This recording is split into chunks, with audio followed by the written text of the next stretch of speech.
It's a bright Monday morning and it's 61 more days to go for the 2024 presidential and parliamentary elections. Good morning and welcome to the AM show. In a bit, I want to tell you why this morning the show is worth waking up for, what we have in store for you.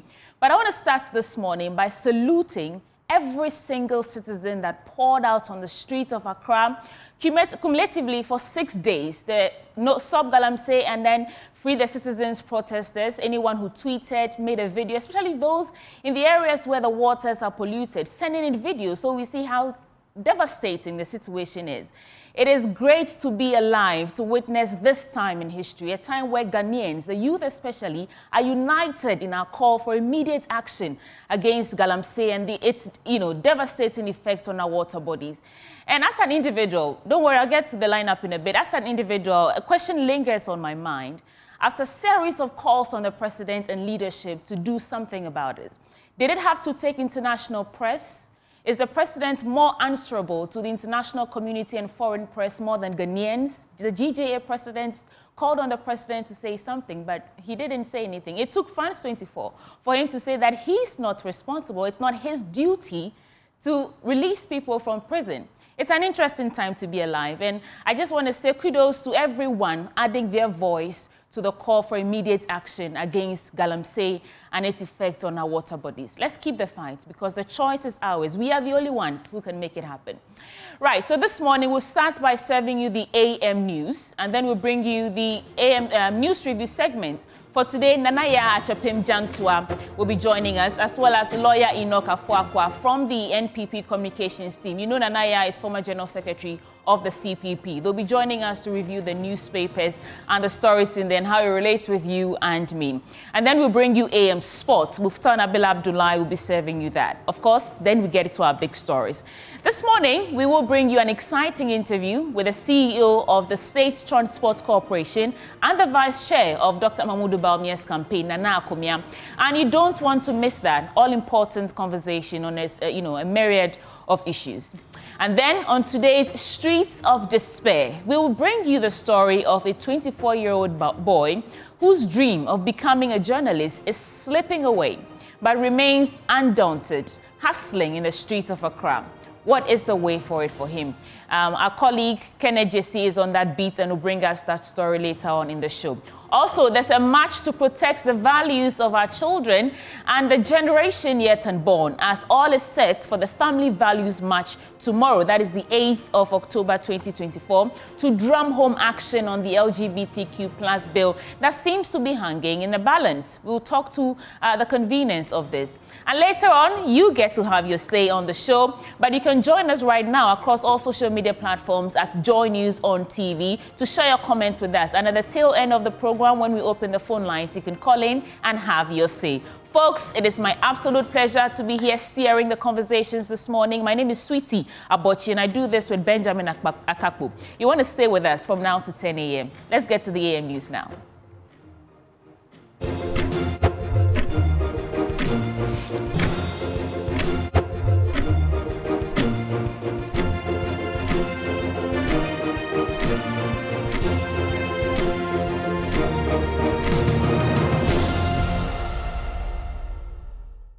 Welcome again to the program. This is the AM News. Let's get into the details. Organized labor, led by the Trades Union Congress, will today go into a make or break meeting to take a crucial decision on the intended October 10th strike.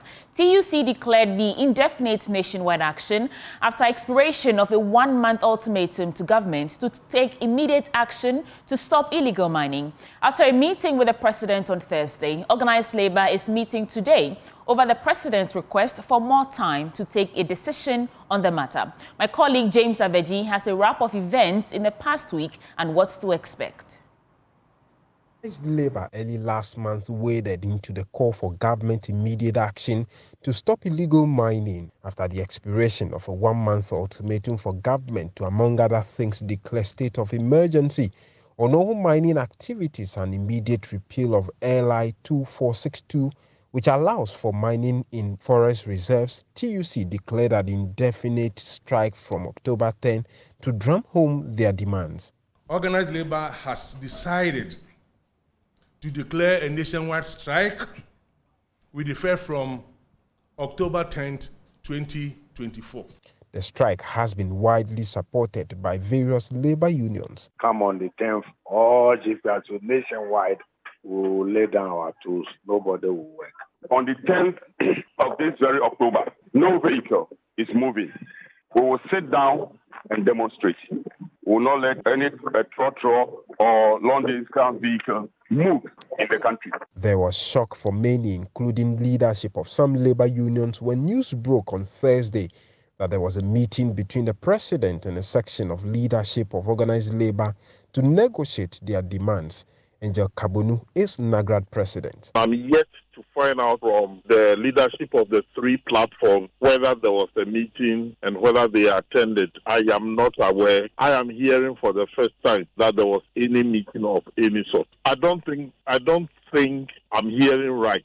I have to find out. But Deputy Secretary General of the Ghana Federation of Labour, Kenneth Kumsin, says the president only pleaded for more time. Surprisingly, I was expecting the president, as usual, to speak authoritatively and but to be honest with you, the president actually pleaded with organized labor that strike at this time, for him, he believes will not augur well for this country. That for us is not the issue. Our issue is that the water bodies being destroyed means a lot to all Ghanaians. As organized labor meet to deliberate over the president's request, UTAG is resolved that no compromise will be reached. We'll go into this meeting on Monday with those marching orders that have been given to us by our members. We're not going to negotiate on that. In the face of public uncertainty over whether Labour will carry out their threat, Vice Chairman of TUC, Chunibu Akodia, is reaffirming that the strike will come on. He spoke on Newsfile. Nothing has changed from the last publication we made. We have affirmed that we are meeting on Monday to consider what the president's response would be. But I can assure you that our strike is on course. We have started engaging our employers to let them know that come on the 13th, we are not coming to work. Fingers are crossed as all eyes are on organized labor for their final decision by close of day. James Savage's report for Joy News. Meanwhile, President Akufo-Addo has broken his silence over the arrest of some members of the Democracy Hub demonstrators following their protests against illegal mining in Ghana. This response comes amid mounting public pressure on him and his government to release those detained for unlawful assembly and disrupting public order. 53 of the protesters, part of the Stop Galamsey protesters or movement, have been remanded for 2 weeks in prison and police custody for their actions. And in an interview with France 24, the president spoke on the matter for the very first time, clarifying that he is not responsible for the arrest and prosecution of such activists. Are you concerned about protest movements? We've seen a lot of protests. Some activists were arrested, put in jail. The opposition is saying you're trying to stifle dissent. I'm not responsible for jailing people in Ghana. The courts in Ghana are independent institutions, and they have been all through this period of the Fourth Republic. People misconduct themselves and they're brought before court. It's for the court to deal with them. That's not a matter. It has nothing to do about politics. It has nothing to do with the executive. And their behavior is what lands them in problem with the police and with the courts. It's not the protests. How can the president, who himself, his political career was aided by leading protests, have problems with protests? I don't have problems with protests. And nothing is done in Ghana to prevent people from airing their views on anything.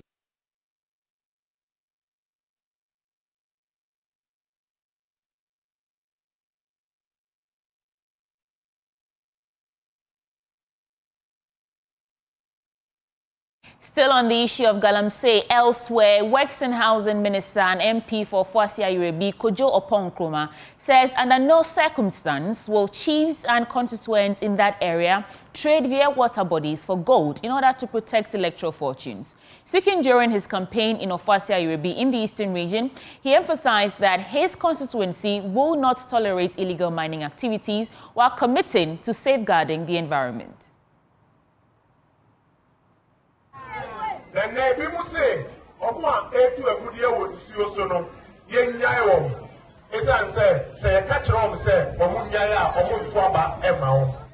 Some suggest we turn a blind eye to mining in water bodies to avoid losing vote. Let me be clear. If any MP has chosen to permit mining in water bodies in their constituency, it will not be tolerated here in Ofuasi, Airebi. We will not allow the destruction of our water bodies for gold. If someone is afraid to fight against illegal mining, that's their choice. But we won't accept it here. For those who want to mine responsibly, the government will provide the necessary structures and support.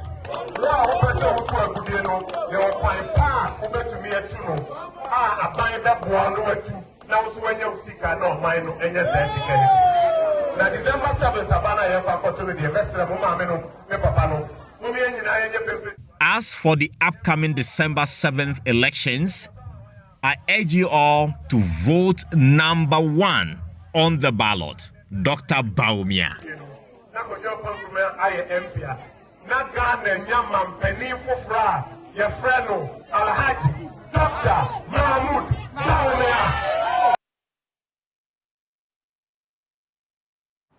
The president of the Central Regional House of Chiefs, Odefo Amoakwa-Boadu, has called on traditional leaders to take active roles in the socio-economic development of their communities.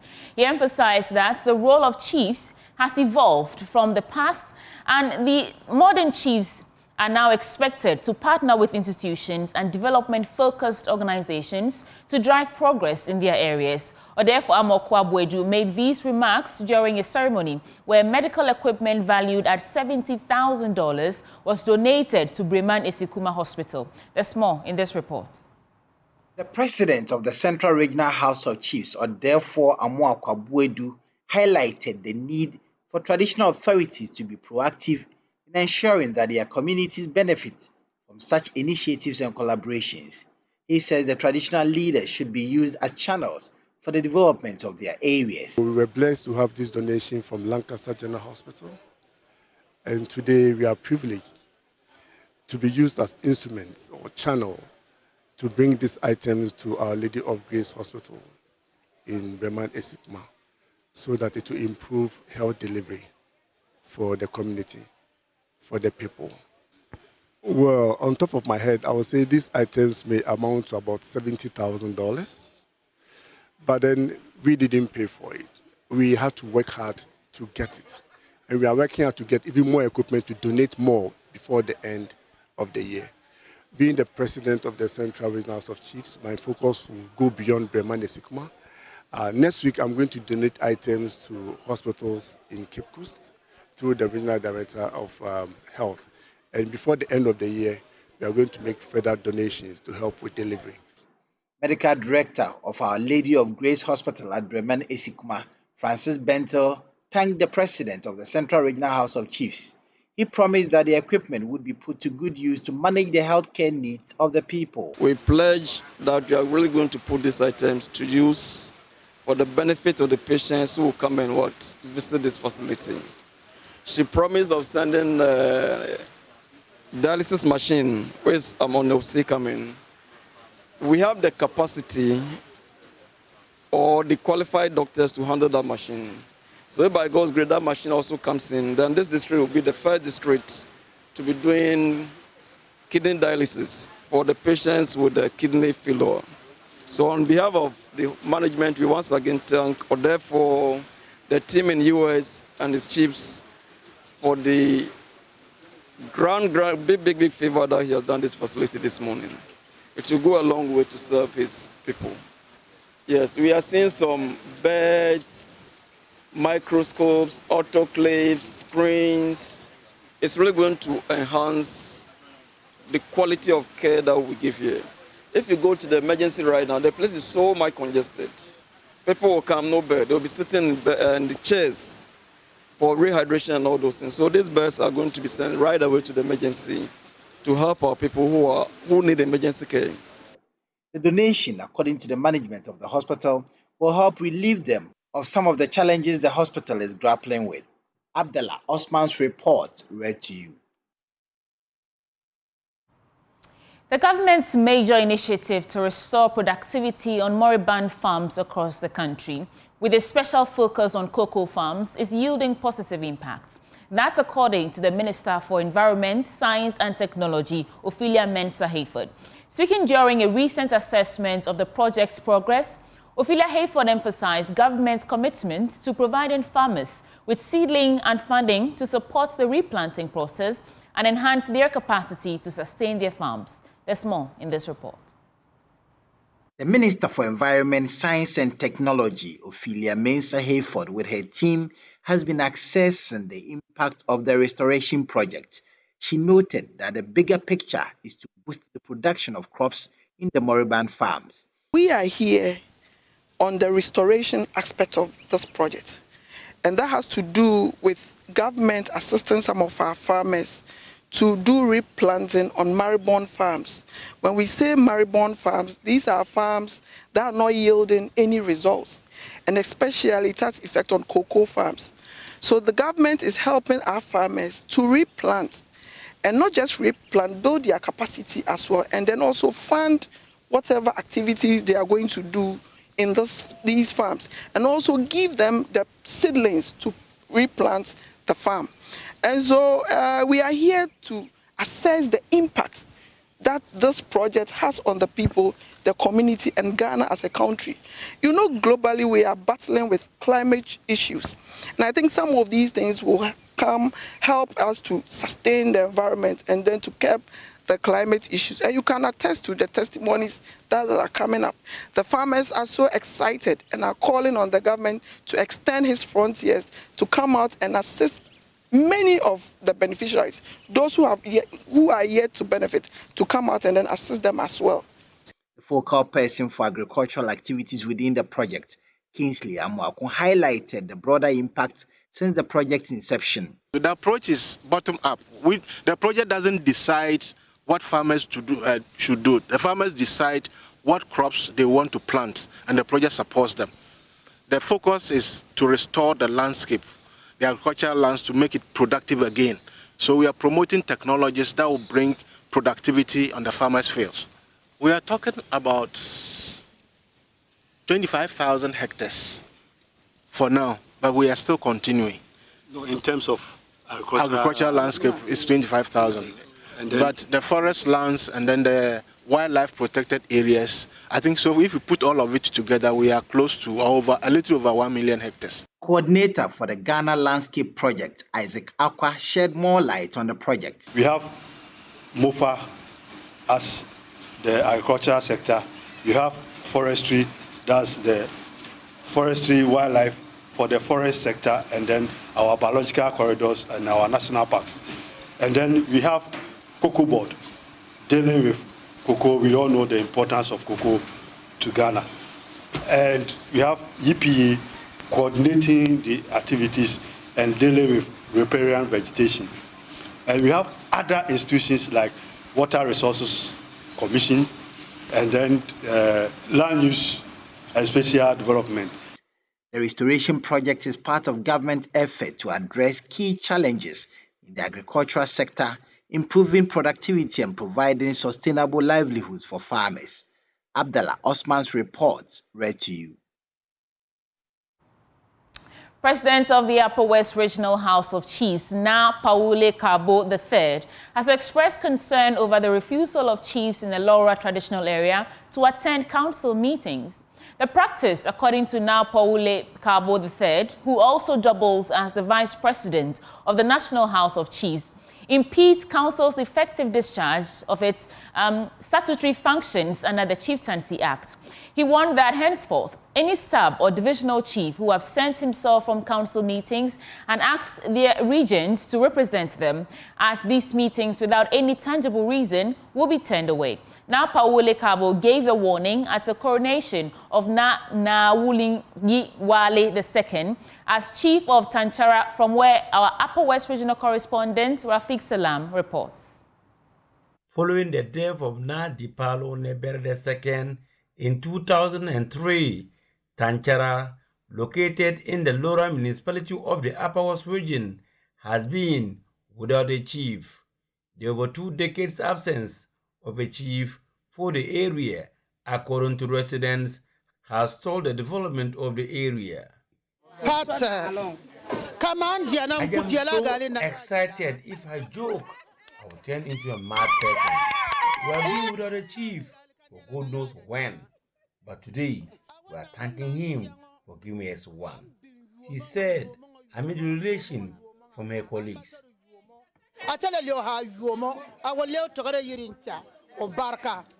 When the kingmakers of the area settled on 72-year-old businessman Nana Lunkunyiwale II, known in private life as Robert Bakuru, to be the divisional chief of the Tanchara area. He is married with a wife and 5 children. Sea of people from the community and beyond, including paramount, divisional and sub-chiefs, Muslim clerics, friends, and persons they share blood ties with, were present to grace the occasion. Notable among them were the people of Watagariri, who they share ancestral ties with. Mwazo Muhammad Akram hails from Wazongo, but has his maternal roots from Tanchara, and you too fell light on the relationship between the Tanchara people and that of Watagariri and Limayiri. Well, the first Tagaroho that came from Mali, migrated from Mali, came down here and settled. Before he moved to Jirapa, before he then moved to Naha and to Dinonso, to Kadoli, and finally settled at Watagariri. That is how it is. It has a lot of history. So when you say Tagarehe, this is their ancestral home, where they come from. So if they are from this place, automatically it has a historical impact on all Tagarehe and Limahe as a whole. President of the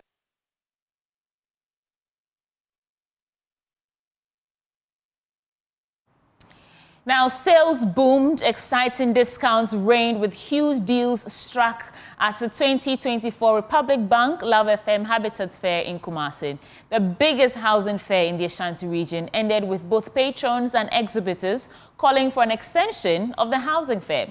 But organizers of the event are promising to host more mini clinics at different locations within Greater Kumasi Metropolis ahead of the main fair in the coming year. Emmanuel Bright Kweku brings us a wrap of the unprecedented 4-day event which happened at Kumasi City Mall.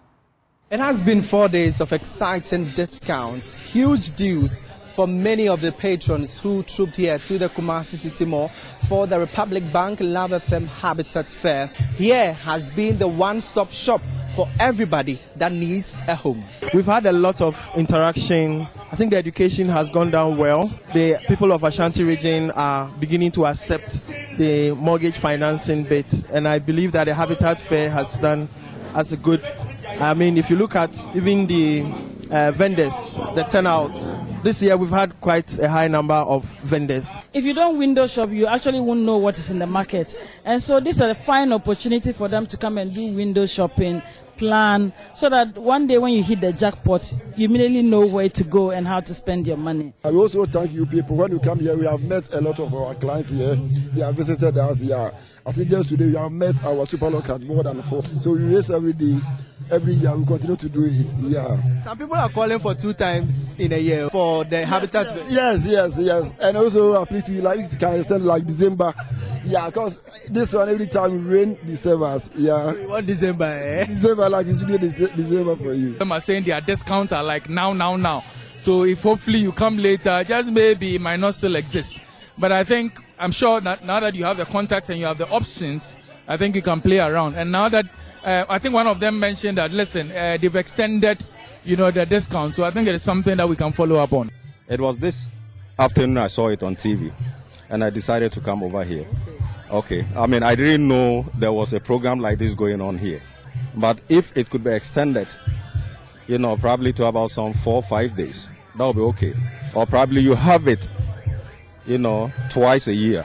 that will be okay. So for the many patrons who are requesting for an extension of the Habitat Fair, this is an assurance from the organizers of the Habitat Fair. We'll have a series of mini fairs next year that will lead into the final one. So even if we do the final one 4 days, what is going to happen is that because we are going to do the mini ones, it will help both the patrons and the exhibitors to showcase their products as also to market to the target audience that they are looking for, the target consumers they are looking for. So next year we are having a mini clinic, that's the assurance. Next year, I can assure you, we'll have at least 2 mini clinics outside Kumasi.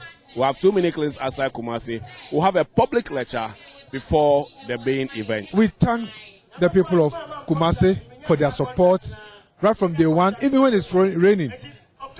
They were coming. You saw them, they were coming. I mean, we appreciate it so much. And we thank our partners, Republic Bank, our partners, our sponsors, all the stakeholders involved.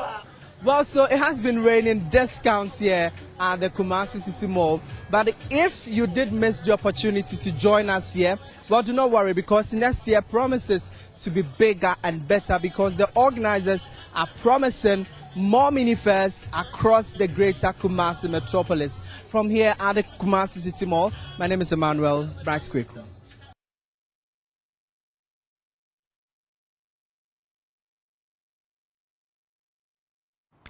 The church is gradually moving from the known ways of crusading and evangelizing to win souls for Christ to a more diversified approach. As part of soul-winning strategies, Ascension Trust UK is partnering with TACGH, GPCC, and other religious bodies to offer health screening for about 8,000 people in Accra. Here's more. The church is gradually moving from the known ways of crusading and evangelism to win souls for Christ to a more diversified approach. One of such strategies is offering medical care to people as part of community outreaches. Ascension Trust UK, in partnership with the Apostolic Church Ghana, is therefore offering free medical care for people within Ashalibuche, Fadama, Dodowa, and other communities. Dr. Chichi Ekato is the Vice Chair of the Ascension Trust UK and a physician. She took the news team through the types of screening they've given to people. Able to support people and screen for conditions such as hypertension, typhoid, malaria, infections, STIs. We've also provided physiotherapy support and access to allied health professionals that many of these young ladies would absolutely have no opportunity to access.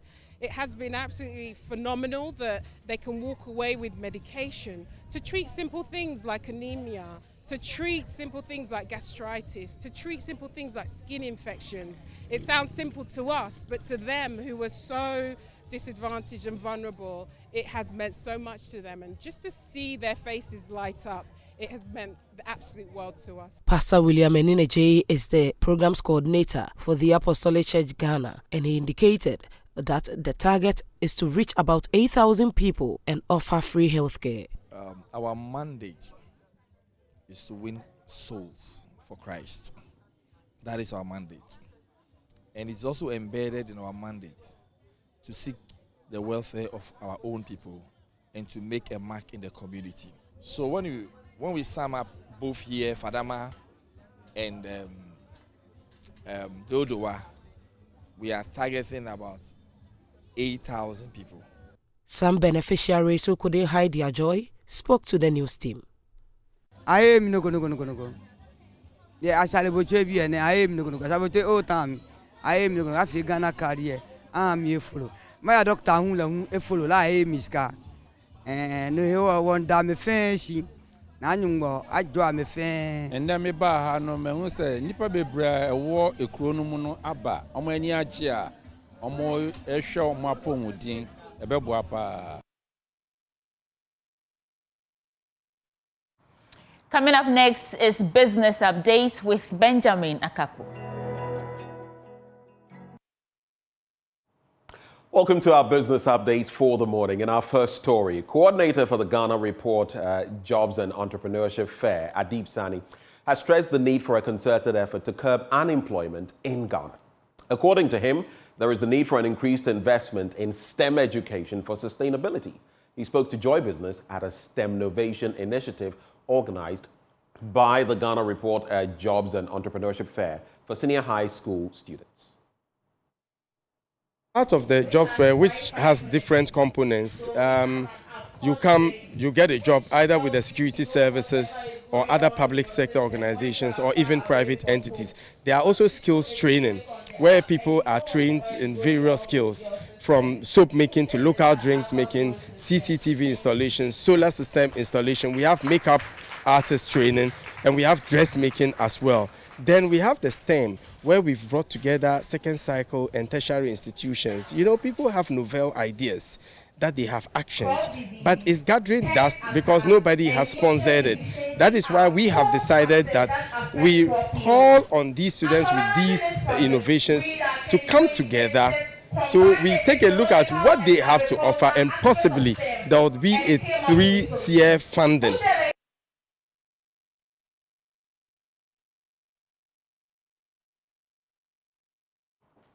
And that's how we cap off our business updates for the morning. Handing over back to Sweetie Abochi. Thank you, Benjamin. Folks, that ends the AM News Bulletin on the AM Show. You want to stay with us because the conversations, as usual, start now with the News Review segment. Nanaya Achepim Jantua, former General Secretary of the CPP, as well as lawyer Inoka Fuakwa from the NDC Communications team are joining us to review the news stories captured in the papers. We're back on your screens in a bit.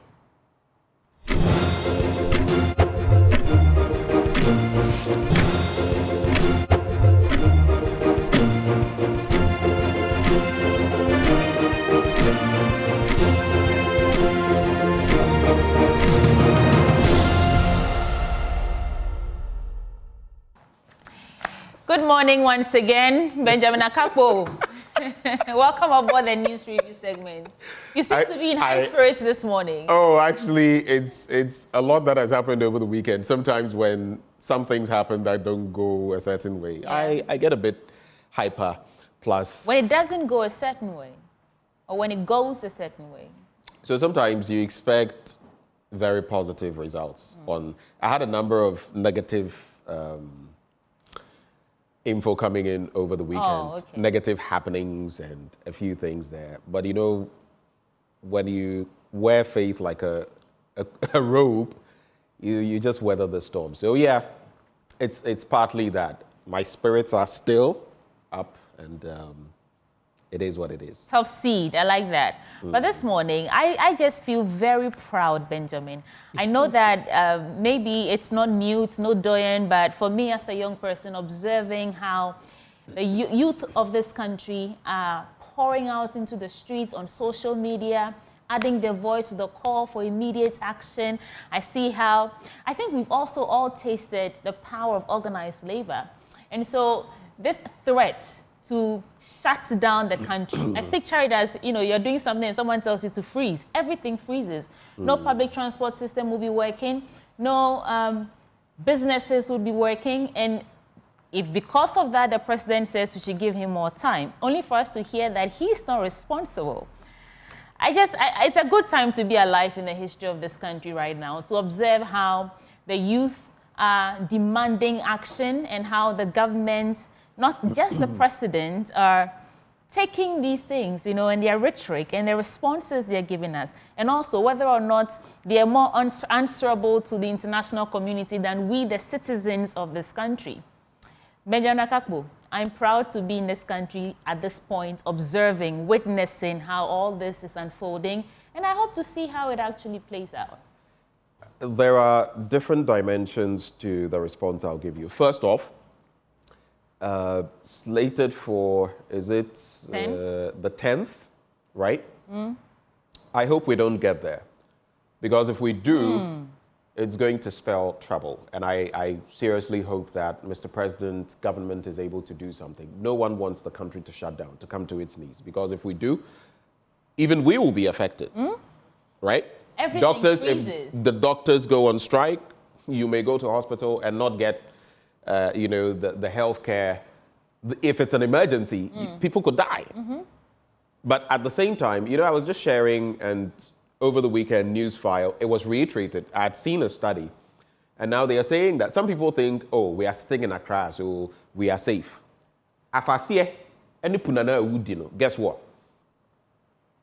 reports show that our yam, you know, a few years ago, Ghana became the largest exporter of yam, beating the likes of Jamaica and the rest. The yam you are eating now, and I'm sure you can spread it on to cassava and other things. They are saying that there are appreciable levels, concentrations of heavy metals in them. Inti wudi upuna, no wafasi na oje say, oh, yeah, they be to me, no. I'm not saying don't go and eat yam anymore, but I'm saying that even what we are exporting, which would be the best of the batch, if they are finding these things in them, how about the ones we are eating at home? So we are not just drinking with suspicion, now we are eating with suspicion. Oh, but I don't know about you, but I've been eating with suspicion for a long time. Ah, well. Because you can't guarantee. Look, Bodena would, you know, up into today, you know, the plantain, the yam, the cassava, the whatever, those things you will use for your fufu. All the other things, even the maize and the rest, the grain, which soil are they growing them in? Which water are they even using to... So some farmers have to resort to the use of sachet water. Can you imagine how expensive that will be? Because the waters around some of them are so polluted that they can't do anything with them. They have to get sachet water to do something with them. And you see, like I said, I'm praying there's no shutdown of the country because in some way or other, all of us will be affected. The UK, at the UK High Commission recently, there was a protest of Ghanaians there. And some of the placards just left me,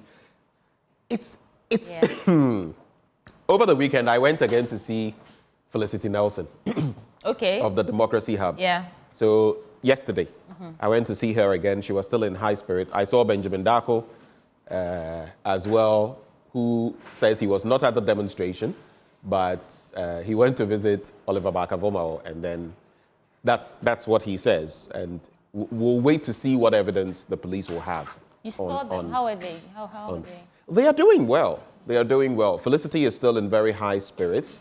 She's hoping. I hear either today or tomorrow they'll be going to court again, and the hope is that they'll be let go of, whether it is through bail or whatever the situation may be. But I keep saying, if we attached the same fervor, boisterousness, energy to tackling Galamsey, we wouldn't be here. By the way, do you know how many licenses have been granted? Yeah. In recent years? Yeah. In recent days? Days? In recent years, in recent days. Yeah. And that's something definitely I'll be talking about in my blunt thoughts on Friday. It is good that we have, our guests joining us as well, and we'll cut incisively into some of those issues. Would you like to bring in our guests? Guest joining us this morning, Nanaya Achepim Jantwa, looking all, I don't know the adjective to use. I like your spectacles. And we also have lawyer Afuakwa from the NDC Communications. Hey! Jesus Christ, you've murdered me. From the NPP Communications team. Slip of tongue, easy there. Slip of tongue. Right, so it is not Benjamin, possible. just to wrap up what we were talking about before we usher in our guests, the president said emphatically that their behavior, these 53 protesters who are remanded as we speak, their behavior landed them in trouble with the courts. And so he's not responsible for that. Perhaps I'll throw that to our guest first, and then we can pivot from there to your thoughts this morning. Lawyer Fuakwa. Let me say how are you doing this morning? Oh, God has been merciful and faithful to all of us. Okay. And I'm a beneficiary. I hope walk us through your thoughts this morning. My sister is also doing well. Yeah. You know she's my big sister. So okay. So let me say very good morning. Really looking good this morning. Yeah, very, very, very good. Very good. But Lawyer Fuakwa, let's get into your thoughts quickly. I hope you didn't cause any trouble on this. No. It's not trouble. Let's go. Let me say a very good morning to yourself. And extend the greetings of the incoming President of the Republic, Alhaji Dr. Mahmoud Bawumia, to your cherished viewers. And to your humble self. In fact, he watched this show every morning before he sets off on his normal duties. And I must say he's probably watching us this morning, and he's taking some glance from whatever you are discussing, whatever your thoughts are. And on the matters of the protesters who have had themselves in conflict with the law, we believe that it is said that where your right ends, someone's right begins. And insofar as we have rights, we must demonstrate our rights reasonably without encumbering the rights of others. Rights go with responsibilities. Absolutely, right? Certainly.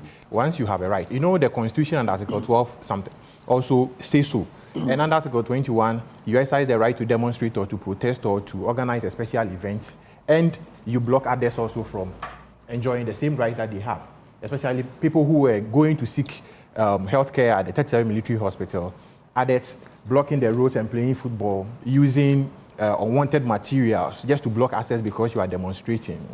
I believe that in the interest of justice, insofar as we are in a setting that we have a rule of law and democracy prevails, once the law is taking its own course, we must leave the courts to also proceed. Is it justice that they are held for 2 weeks without bail? And let me just not part of the let me just add this. You know, if you want to kill a fly, right? Sure. You can swat it with a fly swatter rather than use a sledgehammer. You will achieve the same result, but one is too heavy-handed. The response they are being given, you see that, I think, on day one of the latest demonstration, and I saw for myself because on Saturday, for example, I was heading into town, Accra Central. Trust me, close to 6 p.m., they were still, in fact, I think up to about 8 p.m. So even when I was returning from High Street, coming through the Ministry of Finance area, coming back, you know, we got to the National Theatre and this place was so blocked. So we now had to, the MTTD officer really did well, now had to find a way for some of us who were not necessarily using the African Union roundabout to use the other end and go wherever we were going. But that day, you realize that there were some people who were not the demonstrators. I hear they were with some team, they were whatever. They came, they went through the police barricade, not the demonstrators. I'm sure you've seen the videos and stuff.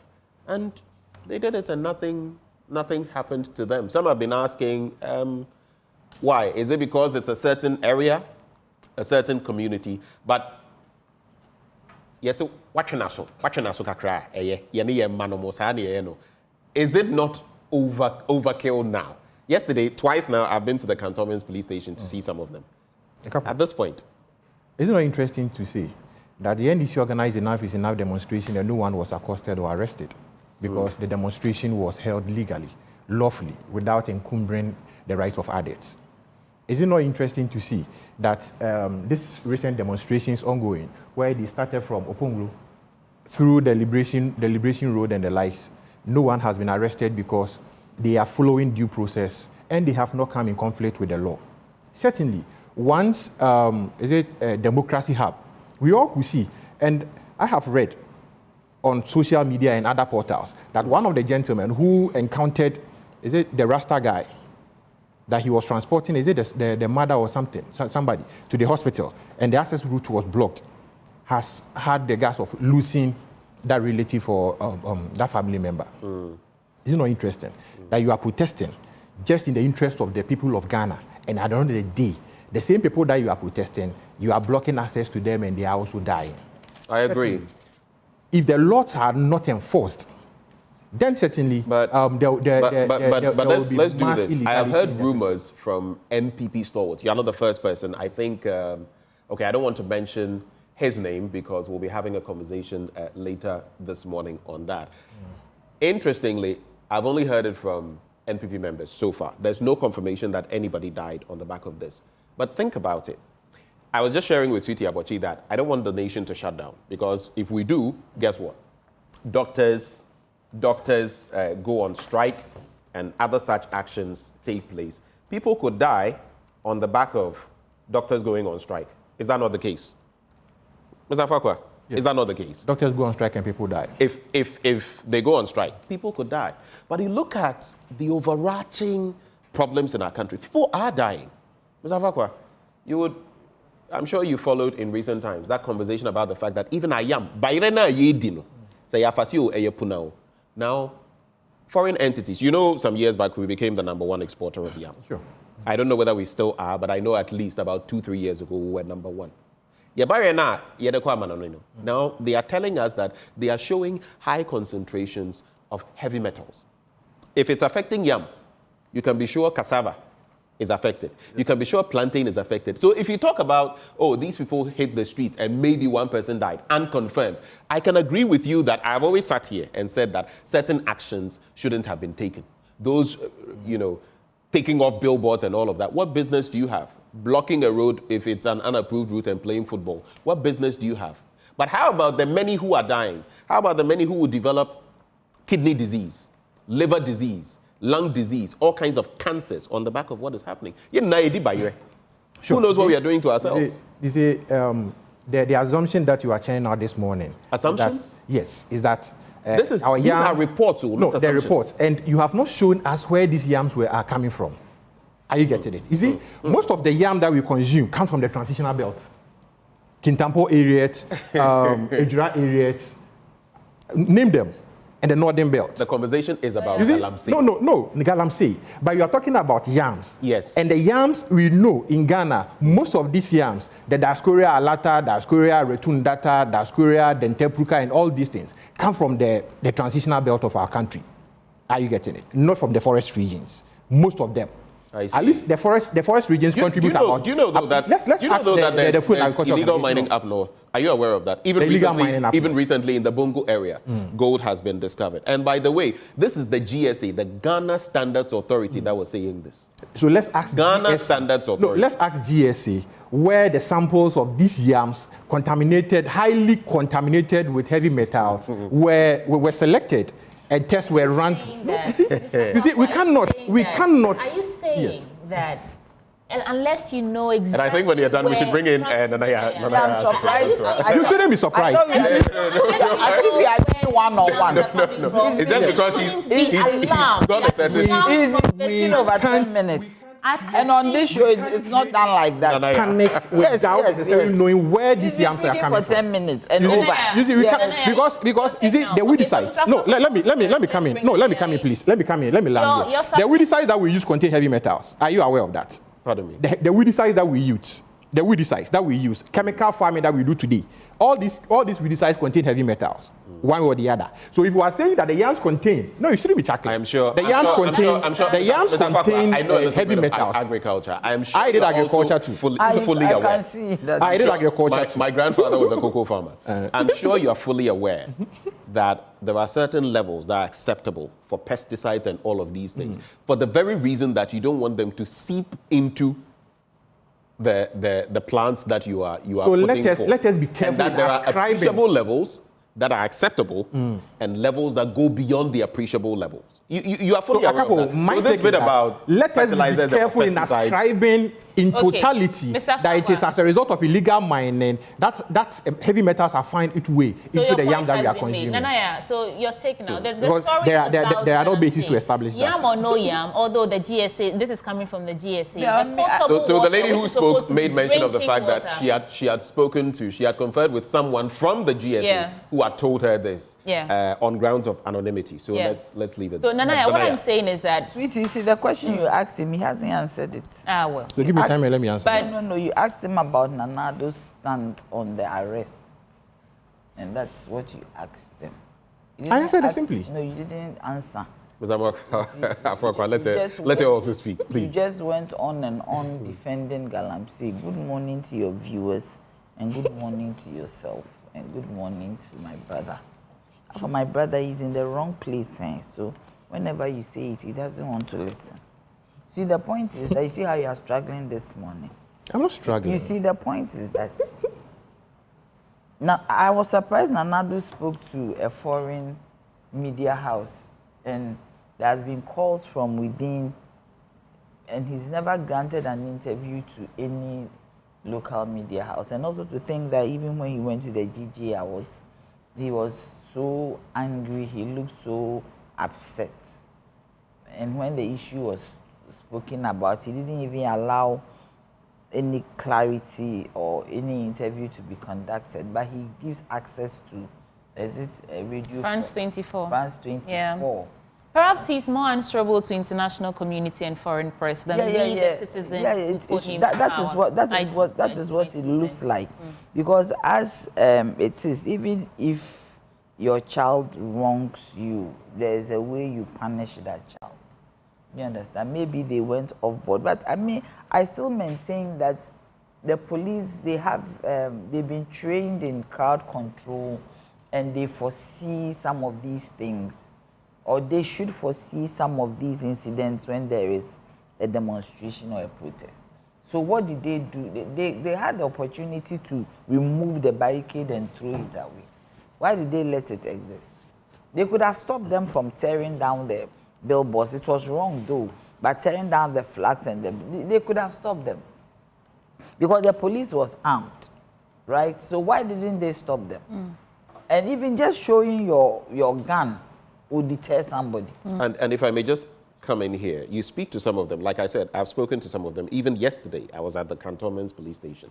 And some of them claim they were not even, when this tearing down of billboards, they did not engage in it. They had no idea. Yet it is part of their rap sheet, their charge. The charge. It is on there that they did that when they were not even engaged in this. I attended Alan Chemating's evening with IE, and he was very categorical about it. And he said, how on earth can you charge somebody for unlawful assembly when you stayed with a person for 3 days? Do you get me? You charge them for unlawful assembly, but you were with them for 3 days. So what is it? And I agreed with him perfectly, because even before everything started, I asked the question that, how can you be with somebody for this long and you charge the person for unlawful assembly? And the police was there. If the police was there, why was there an unlawful assembly? Because if the assembly was unlawful, then the police should have not been there. The police should rather be there to take them out or to sack them. Me, I have come to the conclusion that, you see, this government is not ready to fight Galamsey today, tomorrow, or forevermore. They would rather we die as we are dying now than to fight Galamsey. Because they have access to all manner of medical care abroad. When they get sick, they are taken abroad to be Case in treated. point. Case in point. Me, I don't want to mention anybody's name. Do you get me? And we have people, you see, this Galamsey fight should not be political. Because some people, I believe even though they are in the NPP, when they are sick, even Kolebu will be difficult for them to access. Do you understand? Because even when you go there, it is money. Right. So, I mean, they don't, sweetie, they don't want to fight it. Okay. Me, I'm afraid of the strike, right? Because I'm really afraid of the strike. Because as Ben said, the medical aspect of it, certainly people, they are telling us that, oh, the medical field will be exempted. But even if they have limited service, it's not going to be easy. Some people are going to be impacted. But, yes. but the thing is, Nanaya, how do you get to the medical facility in the first place? But Nanaya, GPRT of TUC, yes. If we're going to die en masse, maybe we would still risk some of the consequences. And, you know, it's interesting. Some entities that you would not usually see. You know, my fellow Catholics, the Archbishop, the Apostolic Nuncio, they come together they are coming on Friday. Yes. We are all, I'm Catholic, and I'll be joining them after my show. No, but you don't have me. I want them. We will. I hear even fetish priests say I saw that yesterday. They will join the demonstration on Friday when we are done. I don't usually participate in demonstrations because of Ghana and how we do our things, but it's a prayer walk. It's not a demonstration. Prayer walk, and I'll join them and prayerfully we'll go and submit that petition to the Jubilee House. Okay, come where Friday. are you Because some, the way some of these things are going, no, but it's starting from the Holy Spirit's Cathedral, and I think it will end after the. I think the charismatics at Christ the King should also come. Okay, let's get into the but the newspapers point and then we discuss further. Please, please wrap. I'm making an appeal. Okay. Please, they should come in their cassock. Why? No, so that we see I'm that. sure the priests and the rest, there will be some of them will be they should be in their cassock. They should go and wear tracksuits. They should wear cassock so that everybody will see that now Namado is fighting everybody and that even the church has risen up against them. So they should be in their cassock. So the Daily Guide newspaper, let me start from there. $360 million IMF fourth tranche coming. Your passports are ready, according to the Foreign Affairs Minister, Shelia Yokubuche. I can't jail protesters, says Nanedo Danko Ekufado. Lashikitele hits back on council suspension, and Ghana records 11.75% non-traditional exports growth. I only do three stories here briefly, and then we'll come to you for your reactions. But I just want to start by saying, notice how the response of the president is not that I've heard the cries of the people, although protesters' behavior landed them in trouble with the police and courts. I have heard what they're saying about Galamsey. I am actually working on it. It is that he is not responsible. Let's move on from there.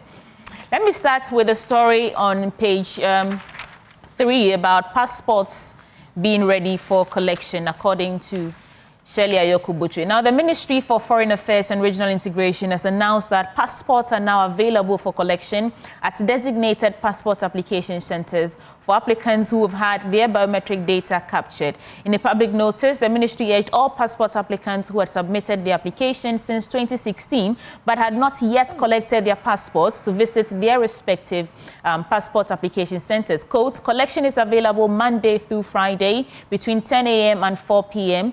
Applicants are reminded to bring their collection slips for verification, the statement read. So if you fall in that category of people from 2016, if you applied for passport and you're yet to collect it, the ministry is saying that now you can collect that passport.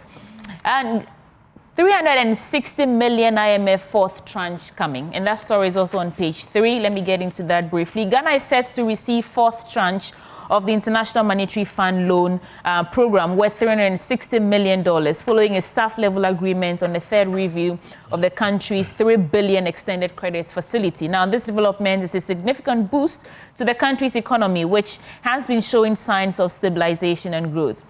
IMF mission staff to Ghana, Stefan Rodet, told the media last Friday that the staff-level agreement was reached following the conclusion of a 2-week assessment of the country's fiscal data by the mission staff from the fund. The story did say that the economy is showing significant boosts. I don't know if that is reflected in our, our pockets, but if the economy is doing so well, you don't have to tell us all the time in the paper how well it's doing. We will be the ones to what's tell you that. $360 million. Note that this is the fourth tranche. My question, though, how is that impacting the Ghana cedi, for example? Cedi dollar is around 17 now. Swiss franc is over 18. Right. The British pound is over 20. So I don't know how this is really helping us. Maybe the gold coin that the Bank of Ghana has put out will help us get there. Okay, let me add one last story and then I'll come to you, I guess. So Ghana recorded a 11.75 growth in non-traditional exports for the period between January and December 2023, contributing 24% to overall national exports. The chief executive of the Ghana Exports Promotion Authority, Dr. Ifua Asabi-Asare, who disclosed this as the Ministry of Information's Meet the Press series in Accra yesterday, said NTEs, that is non-traditional exports, earned the country $3.944 billion, wow, during the period, reflecting a rise from $3.531 billion recorded in 2022. These figures, when you hear them, you think that there's so much money coming into the country, or so much revenue, should I say, from exports. Yet, well, yet it's so accommodating. Nana, let me start with Lawyer Afwako has been quiet for a while. Let me start with you. Your quick reflections on these three stories. Yeah, so it's a sign of positive growth that the non-traditional agricultural sector is also aiding us and propelling us, giving us over 4 billion, close to 4 billion in revenue, US dollars in revenue. Is a step in the right direction, and we must encourage that. Again, where is that money though? Where did the money go? How much are we looking for from IMF in total? And how much money are they saying that's the... That's a different conversation. That's a different conversation. Because it's not all about money coming into the country. If you are even assessing our receipt from the oil sector, our receipt from the mining sector and the likes, it goes beyond these things. Are you getting it? But what we are looking for the IMF is for, you know why we went to IMF? On balance of payment deficits and the like, to be able to enhance our financial standing as a country. And certainly, once we have qualified and there's a staff level agreement, we believe that the IMF board will sit on this soon, and the fourth tranche will be released. $360 million US dollars will be released. When Benjamin was speaking, he was mentioning that the dollar, the exchange rate fluctuations, because it's demand driven. Once the demand, we are getting to itching into the Christmas festivity, a lot of imports will be coming. And certainly they will use this foreign exchange in importing their commodities or products into the country. So they will need more of this forex to be able to do. Mr. Afakwa, let's be careful on that. It's a very slippery slope you are on. The dollar has been 16, at least 16 for how long now? As far as I've observed, about 3 weeks it started on this stretch, not anywhere close to. And now even the worry, you're actually making a solid point, but you're making it in maybe retrospectively. Now that we're approaching, even with these $360 million coming in, we've hit October. Between this month, November, ahead of the elections, that's where it's really going to ramp up. But if now, this is where it should have fallen to maybe 9, 10, maybe the 11 that we hit at some point. And then even if it goes up to about 12 or 13. We're already at the doorstep of 17. So if this hits, I mean, we can't contain it. We are not 17. We are at the doorstep of 17, you are telling us. You know that online transactions? No, we're at 17. Online transactions, I can show you. Those online transactions people do from whatever, it's a 17 they charge. Online. It is 17. So if you want to know the rate, that's the Bank of Ghana rate and the commercial bank rates are the official rates that we can do. You know, people, you can go to Abuchi side and they will even give you a different rate. I am telling you that if you are transacting online, anything or you are doing online, these are any payment, it is 17. You remember the free forwarders demonstrated at the Tema port against the shipping line because of their use of a particular rate as they were also using something around 17 and above. As against the rate, the standard rate that the Bank of Ghana and the commercial bank rates are. Are the standard rates really in terms of the rates, we go with the official rates of the country. And I'm telling you that in terms of these forex fluctuations, it also stands more largely on the demand-driven aspect of it. And once we are in the last quarter of the year inching into Christmas, certainly the importation of goods and other products will also enhance. And once we are getting $360 million from the IMF, at least it will give us some level of respite. So that's the hope now. No, it will give us $360 million. It will give us some level of respite because we are getting some forex, and it will come to also consolidate the demand. Nanaya, all of you, you know what this reminds me of? Sometimes we just have to, I don't know. Nanado, before becoming president, under Kufuor, you know, when the cedi was redenominated, 1 cedi, $1. Now, 2 cedis, $1. Today is what? Even if we are giving it 16. $1, 16 cedis. Well, it is what it is. Maybe we can get into... Nanaya hasn't reflected on these stories yet. I mean, my issue is, as you said, $4 billion last year, and we are in IMF. He says they are two entirely different. No, what is two entirely different? If IMF, we go to IMF because you were broke. You don't go to IMF when you have money. He's talking about balance of payment deficit. I mean, if you have money, your balance of payments, I mean, it's okay. You have money, you're able to do your account and everything is fine. But if you don't have money, then you go for external support. So if we had exports $4 billion last year, then certainly why are we in IMF?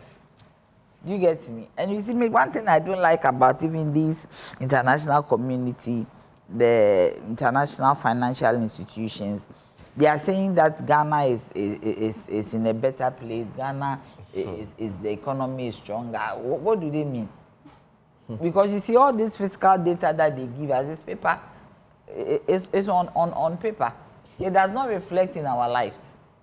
Because if we are doing well, why are we still in IMF and coming to take was 360 million? Yeah. Why? And it also feeds off data we give them. No, but then they are giving us money, so they should know what is going on. These cooked figures every day, IMF is telling. Why do you call them cooked? And IMF program, you can have a cooked figure. No, why do you call them cooked? Please sit there. Mr. Afuakwa, let's not make that mistake. There have been so many concerns with our budgets and high line and low line items and what we decide to report, even when we had the cap of 5%. As for that one, I'm sure you know very well that politicians know how to massage. But I'm asking you, why do you think? No, because you see what they are telling us. You see, the reality does not support the data. My dear, relative does not support. But the mere fact that you don't see certain developments, you don't see the impact on your pocket. And so, you know how the microeconomy is. The macroeconomy, it takes time to trickle down into pockets. The fact that you don't see it there also does not mean that nothing is being done. You know that? If something is being done, is it yielding the results for the nation? Okay, so for you it is the... Do you get me? Okay. I mean, there's certainly something is being done, but how good is that something being done? Do you think that nothing is being done about Galamsey? People are trying to do something, but is it worth anything? Okay, let's quickly get into the paper so that we can... Let's try the Daily Searchlight. Mr. Fofa, walk us through your paper. Okay. I need your There's a Daily Searchlight. I don't use glasses now, you know. The Daily Searchlight. Nana, you're being particularly mischievous this morning. Reason for Ghana's debt, NPP, NDC are stealing all funds, or hitting to. Exports brought in $4 billion last year. Same story. Trouble brews in National Cadet Corps. The others are not too clear. 3,000 cooked eggs distributed at Jumapo to promote nutritional benefits. You can do one main story. I can do one main story. Yeah. I would like to do the reason for Ghana's debt. NPP and DC are stealing all funds or hitting to. Is that Nana Ohininto? Nana Ohininto, yes. I partially agree with this story because but maybe you could get into the story, just read a little bit so we find out why he's... Oh, we can even speak to this story because of the Sedinam Tamakulu saga. Okay. This is it, but the print doesn't look very... You said NPP and NDC. Why are you talking about Sedinam Tamakulu? Oh, she no NDC. Nana Ohininto, Senior Advisor and Director of Elections.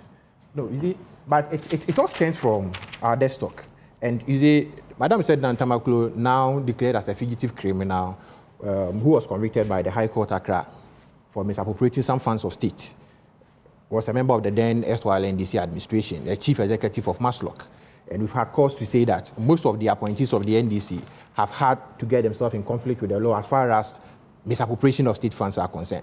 So if Nana Ohininto is chiding that our debt stock as a result of stealing between NPP and NDC, I would disagree with him because I have not seen any NPP member or NPP appointee being incarcerated as a result of misappropriation of funds. I think we know why, right?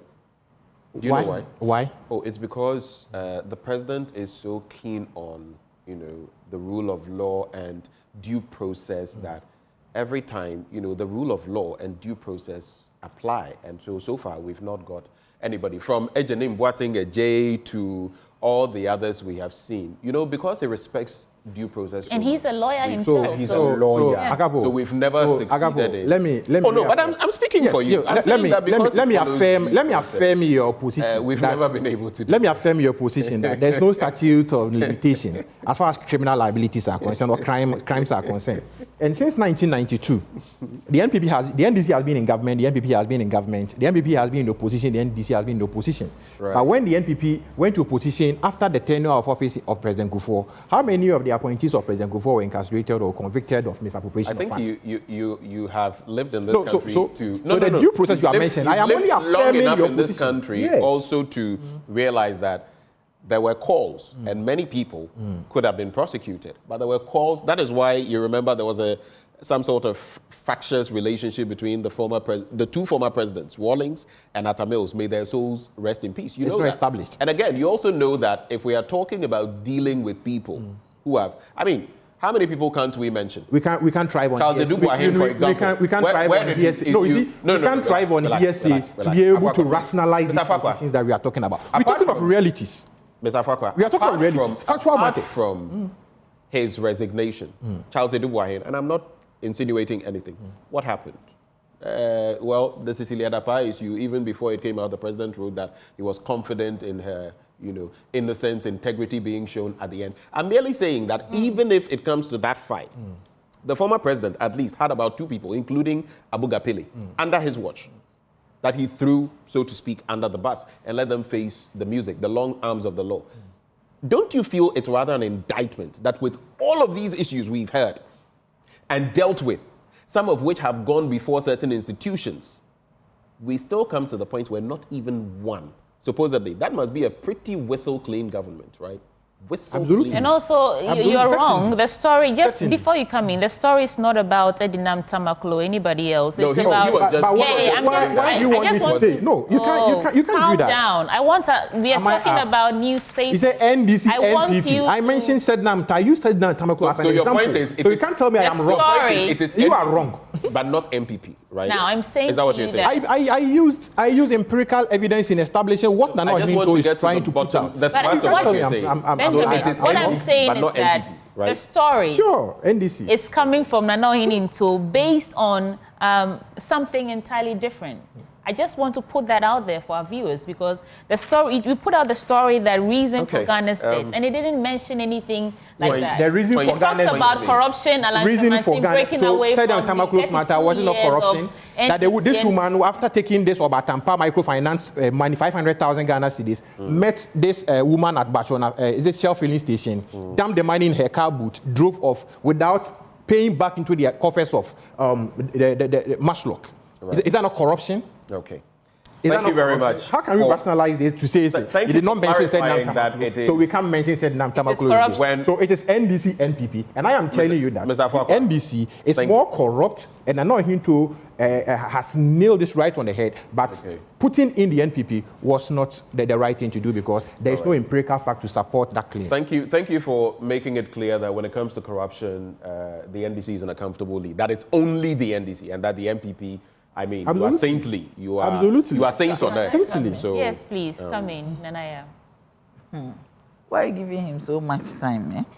Today, I don't even know what is going on here. You see, the point is that... Nanaya, we have limited time. So let's hit it. You are making it... We have limited time. No, there are times you've come on and you've also spoken I haven't spoken a lot more. If you are doing one-on-one with him, do you get me? So, I mean, everything there is saying... $58 million National Cathedral. That is what. The only thing that we can look out for is a piece of a swimming pool. Let me give you the account. 15 million was used to cook food for the games that we did. What is the name of it? All African Games. All African. $15 million, so not CDs. Food. But you don't know. I mean, this was probably please 15 million. Proper 3-course meal for everybody. 58 made by a cordon bleu chef. Please, I beg you. Me, I've done my calculation. We don't have time. Even if $58 million National Cathedral. $58 million, not even for foundation. No. The only thing that you find there is a swimming pool. The information minister says that in this day and age of advanced technology, it is possible that some parts of this national cathedral are actually under, construction in different parts of the country or outside the country, and it is possible. Who said that? No, she didn't say. I had an interview with her, and I asked her about this national cathedral, and she says it is possible that things will be manufactured and processed elsewhere, and then lifted from wherever and brought to. Who are saying this? Oh, that's Fatima Abubakar on women power politics. I asked about it. Oh, you mean the information minister? The information minister. She said it is possible. No, and I'm that's the catchphrase for the Bawumia campaign.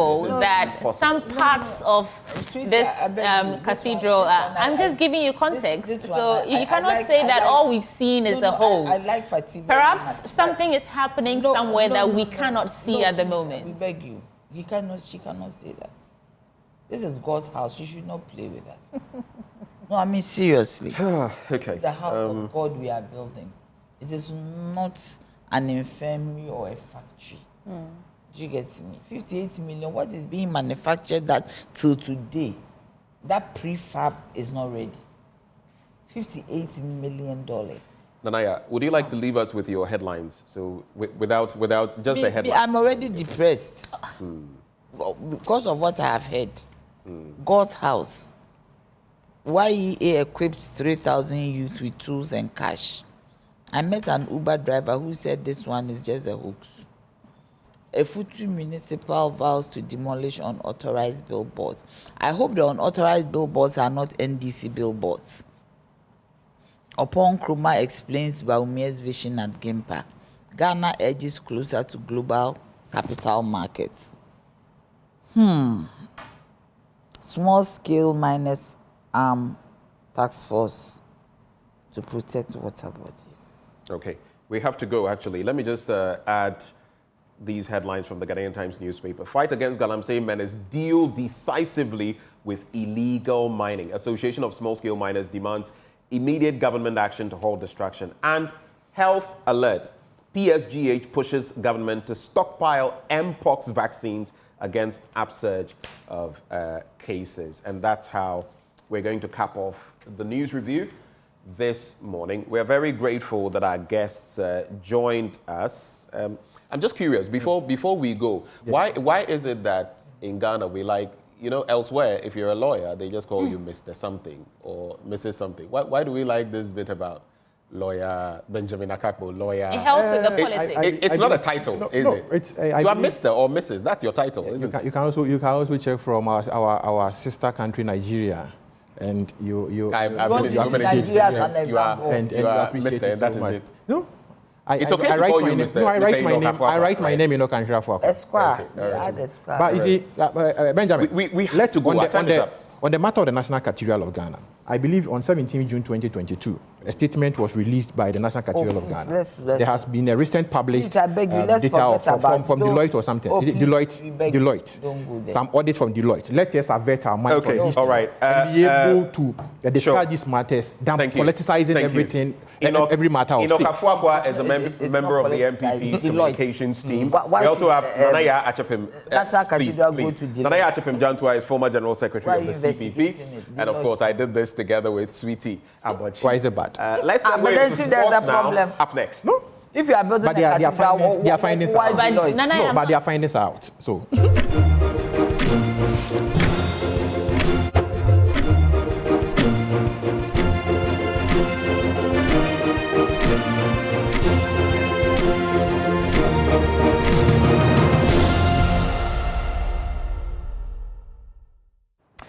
Time now to bring you sports here on the AM show with me, Muftau Nabila Abdullahi. Black Stars will come up against Sudan on March Day 3 of the ongoing African Cup of Nations qualifiers.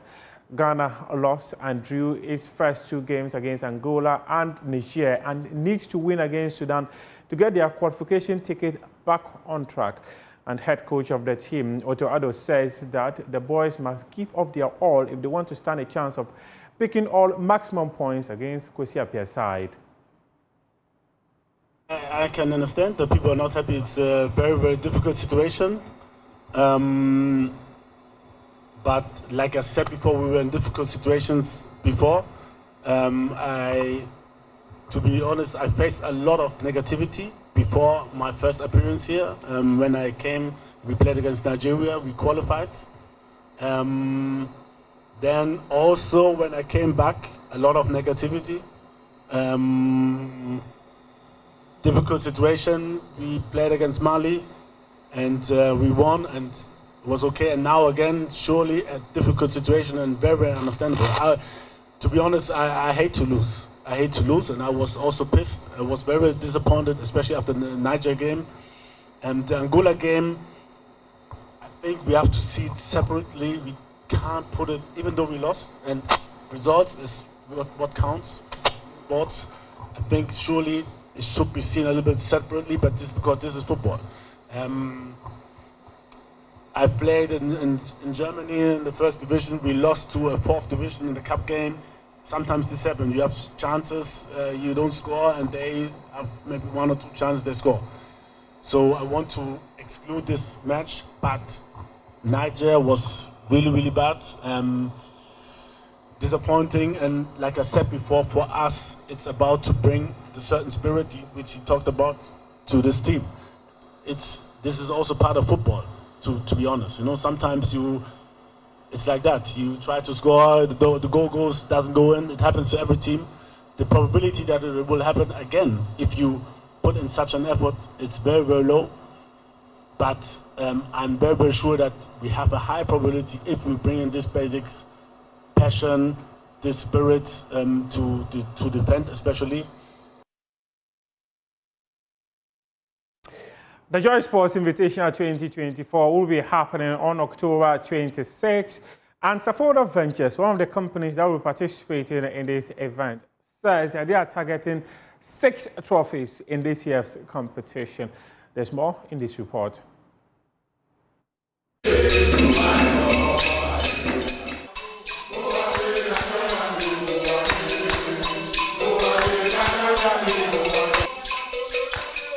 Safodo Venture is known for its excellence in clearing, forwarding, and delivering your goods to your doorstep. But beyond the office world, there's this incredible atmosphere that binds this group together.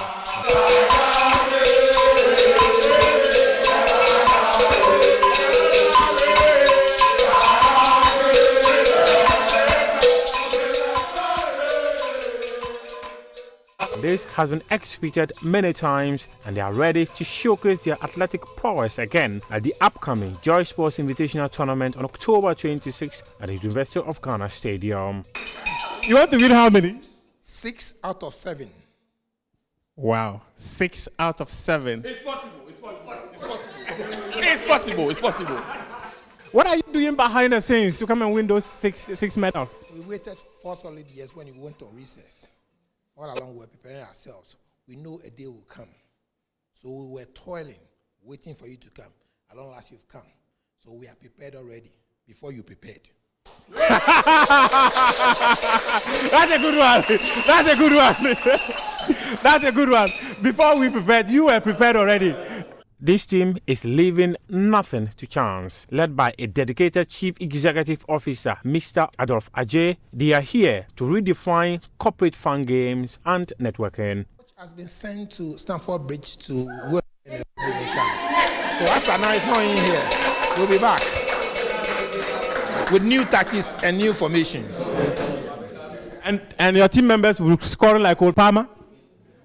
More than Kopama, because Kopama can score and give passes. So I have the players. I won't tell you all of them, but I am hiding it from other corporate teams. In that, if I tell you a strategy, they will map a strategy to man them. So I won't tell you. Safodo Ventures is preparing for a seamless tournament experience, ensuring the team's focus remains solely on their performance. Basically, I have sent my team to a hideout place just for them to teach them what they are supposed to do on the field. So basically, when we come on that set day, you're going to see what we are going to do on the very day of play. In fact, he's Drogba. Do you have Lampard, ACN? Do you have? So we have all the foreign players here. We have all of them here. We don't want to mention names, just as the CEO have said. We don't want to mention names so that those people will copy from us. So when we come to the field of play, you're actually going to see what we are going to do. We deliver, and we're going to deliver on that very day.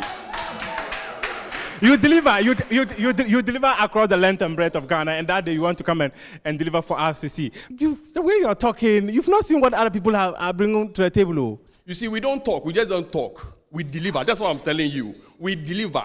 You see, like the clearing firm, we clear and we deliver to your doorstep. We are going to deliver and then bring out the cap and all the medals to Safoda.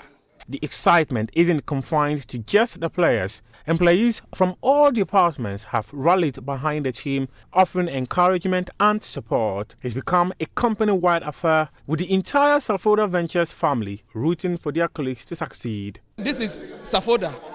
You can see the energy. We are all young men. We play. Okay, so when we don't lose. We always want to win, and we are going to win. You can hear what CEO said. 6 out of 7, just for somebody to be encouraged to come next time. For that one. You see, this is the Drogba. If I tell you the names of the others, maybe you close the program. There will be a basket full of goals. Take it from us. This is Safoda. You're coming to clear. Yes, and deliver. Yes, absolutely. I'll actually be the one to take it. So, and we have a pregnant lady around. She also will take it. She's our star player. And she's going to be the star player? Yes, she's our star player. Oh, wow. Yeah, absolutely. I see, I saw this was Tajua Bayo. Yeah. For us, we are coming.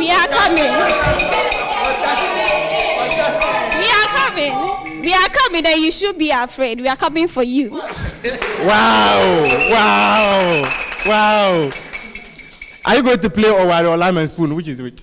None of them. But which one? That's a secret. I guess you should be on the field to see what I'm going to do. The secrets here are many. Yes, very, very. So why is it a secret? Well, we are fully prepared and we want to exhibit what we have. Okay. So we can't let the cat out of the bag. Yeah. So we keep it in suspense. Prepare and come and meet us. The cat will endure heat too. So it's been quite a wonderful experience to see you. I don't know if there are some of the members here you think I should be speaking to. Hey. We are coming with full vim. The ladies we see here, they are just few. They are those who are coming to cheer us, but the real people, they are in the bush preparing, so be ready for us. So, these are cheerleaders. These are cheerleaders.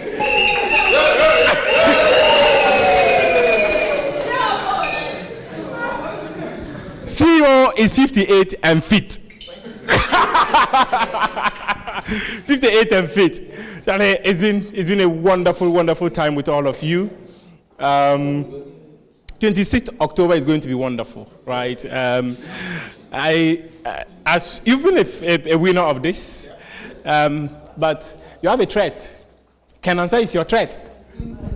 No worries at all. In every competition, there are people, there are names, but there's name and a name.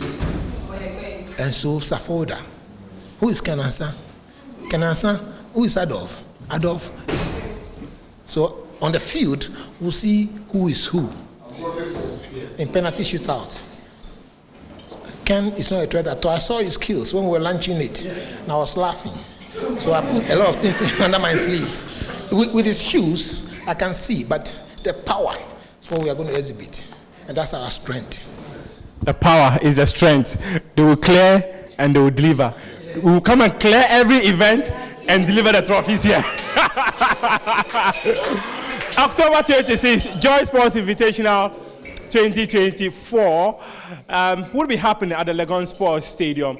And you wouldn't want to miss that. This atmosphere that I've witnessed here is incredible. It's one of a kind. And we'll be somewhere again to bring you another interesting episode of Joy Sports, build up to the Joy Sports Invitational at the University of Ghana Sports Stadium on October 26. For now, we are at Safoda, the organization that is very good at clearing and delivering. And if you want to clear every single thing that you have got, your logistics, everything, Safoda is a home. Do not forget to get in touch with them.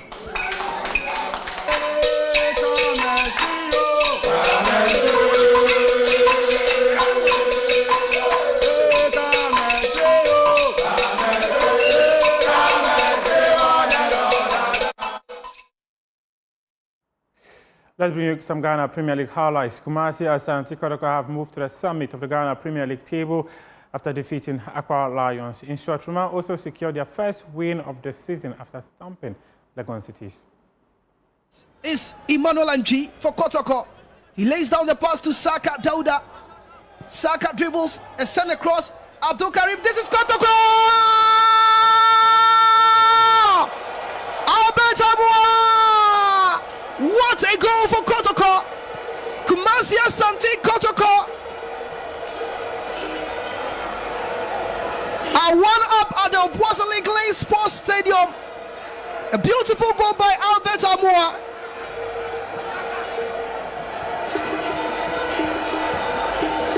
Emmanuel Anji took the ball, drive through the midfield, laid down the pass to Saka Dauda. He took on the defender, sensing the cross, and it was a beautiful connection by Albert Amoa. Very good work done from Saka Dauda.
Welcome back on the AM show. Time now for us to begin the conversations. And let's start with a brief chat with the MCE for Lejokuku Krowa Municipal Assembly. That's LECMA. In the studio with me this morning is Honorable Mordecai Kwashi. He was one of our own head of sales here until he moved away. Welcome aboard the AM show, sir. Thank you. You're welcome. How's the transition been from private sector to public office? Challenging. Let's put it that way. Okay. Very, very challenging, yes.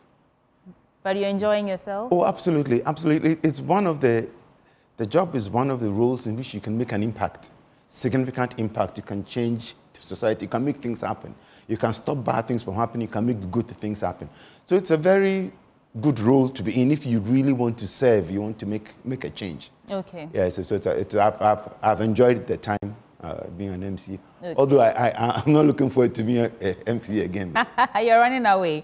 Yeah. But let's talk about the constituency, Lejokuku Krowa Municipal Assembly. And as Ghana is gearing up for election 2024, it's one of the hottest places that people are looking for. I like to describe it as unpredictable, you know.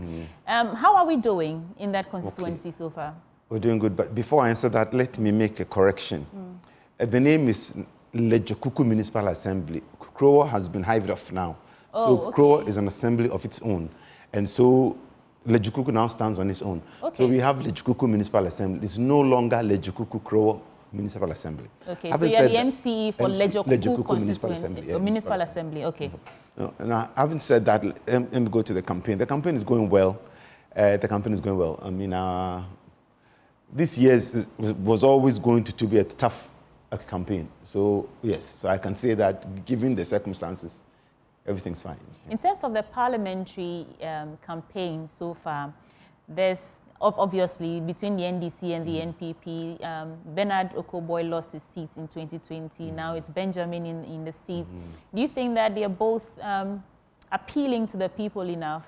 What do you think we will be surprised? I think is the question I want to ask, because a lot of people appeared to be surprised in 2020 when Okoboy did not win his seat. Do you think there are any surprises that will be sprung on us this year? Yes, I think this year, I don't think it's a surprise though. This year, I think many people know and accept that Dr. Okoboy is likely to win the election. This is not to... What are you inferring that from? Well, I mean, from the general vibe. Look, I've been in elections for a long time. If you're going to win an election, you can tell from the vibe around. And the vibe around Dr. Okoboy is good. I mean, he's somebody who has clearly exhibited a passion for development. He's a very humble person, accessible to all people, accessible to the young people.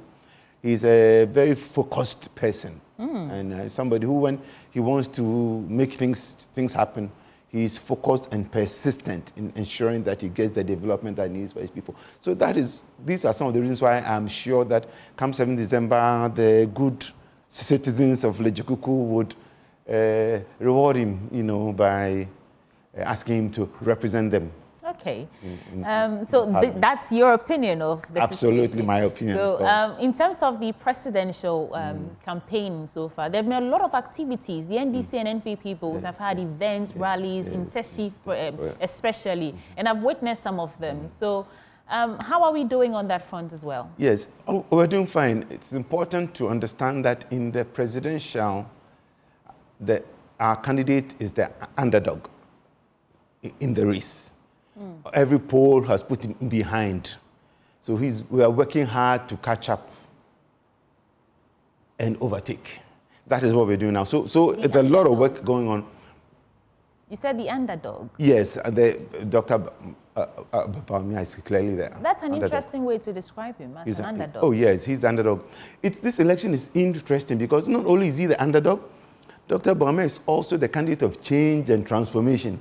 You would have thought that normally in an election, especially an 8-year election cycle, typically the opposition candidate is the candidate of change. And the incumbent, the candidate from the incumbent party, tends to be the candidate of continuity.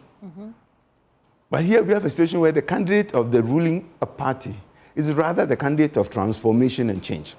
And the opposing candidate is rather the candidate who is resetting to a past state of affairs that was supposedly okay. This election really is a choice between the past and the future.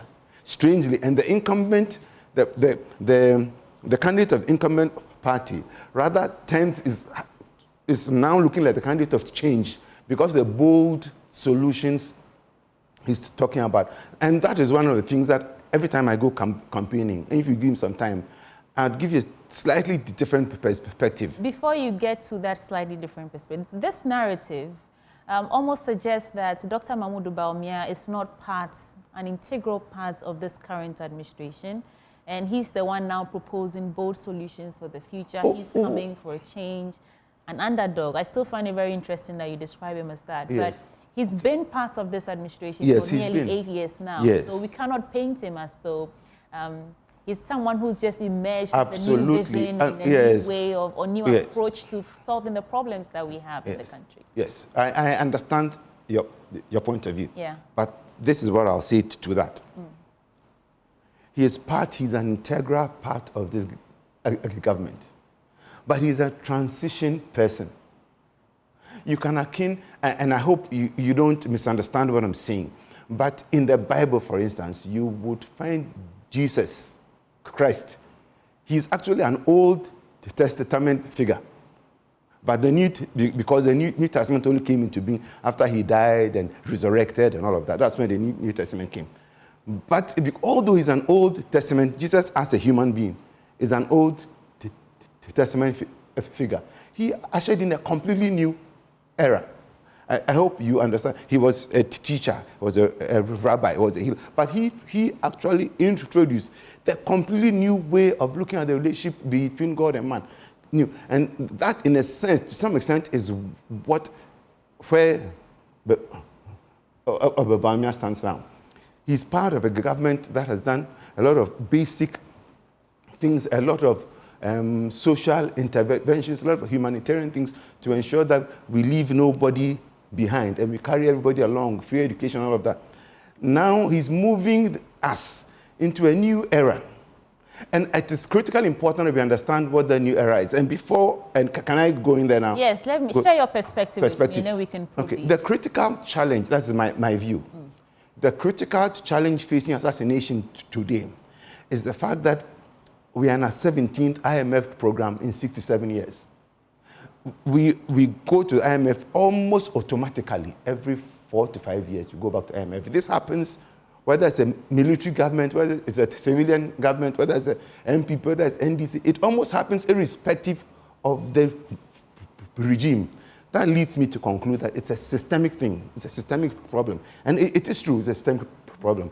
The reason we've been unable, we keep going back, is that we run our government on a debt. We borrow to run the government. We've never been able to raise enough taxes to properly fund the government. we've never been able to raise enough taxes to fund the government. That's why the government has to borrow to supplement whatever we pay.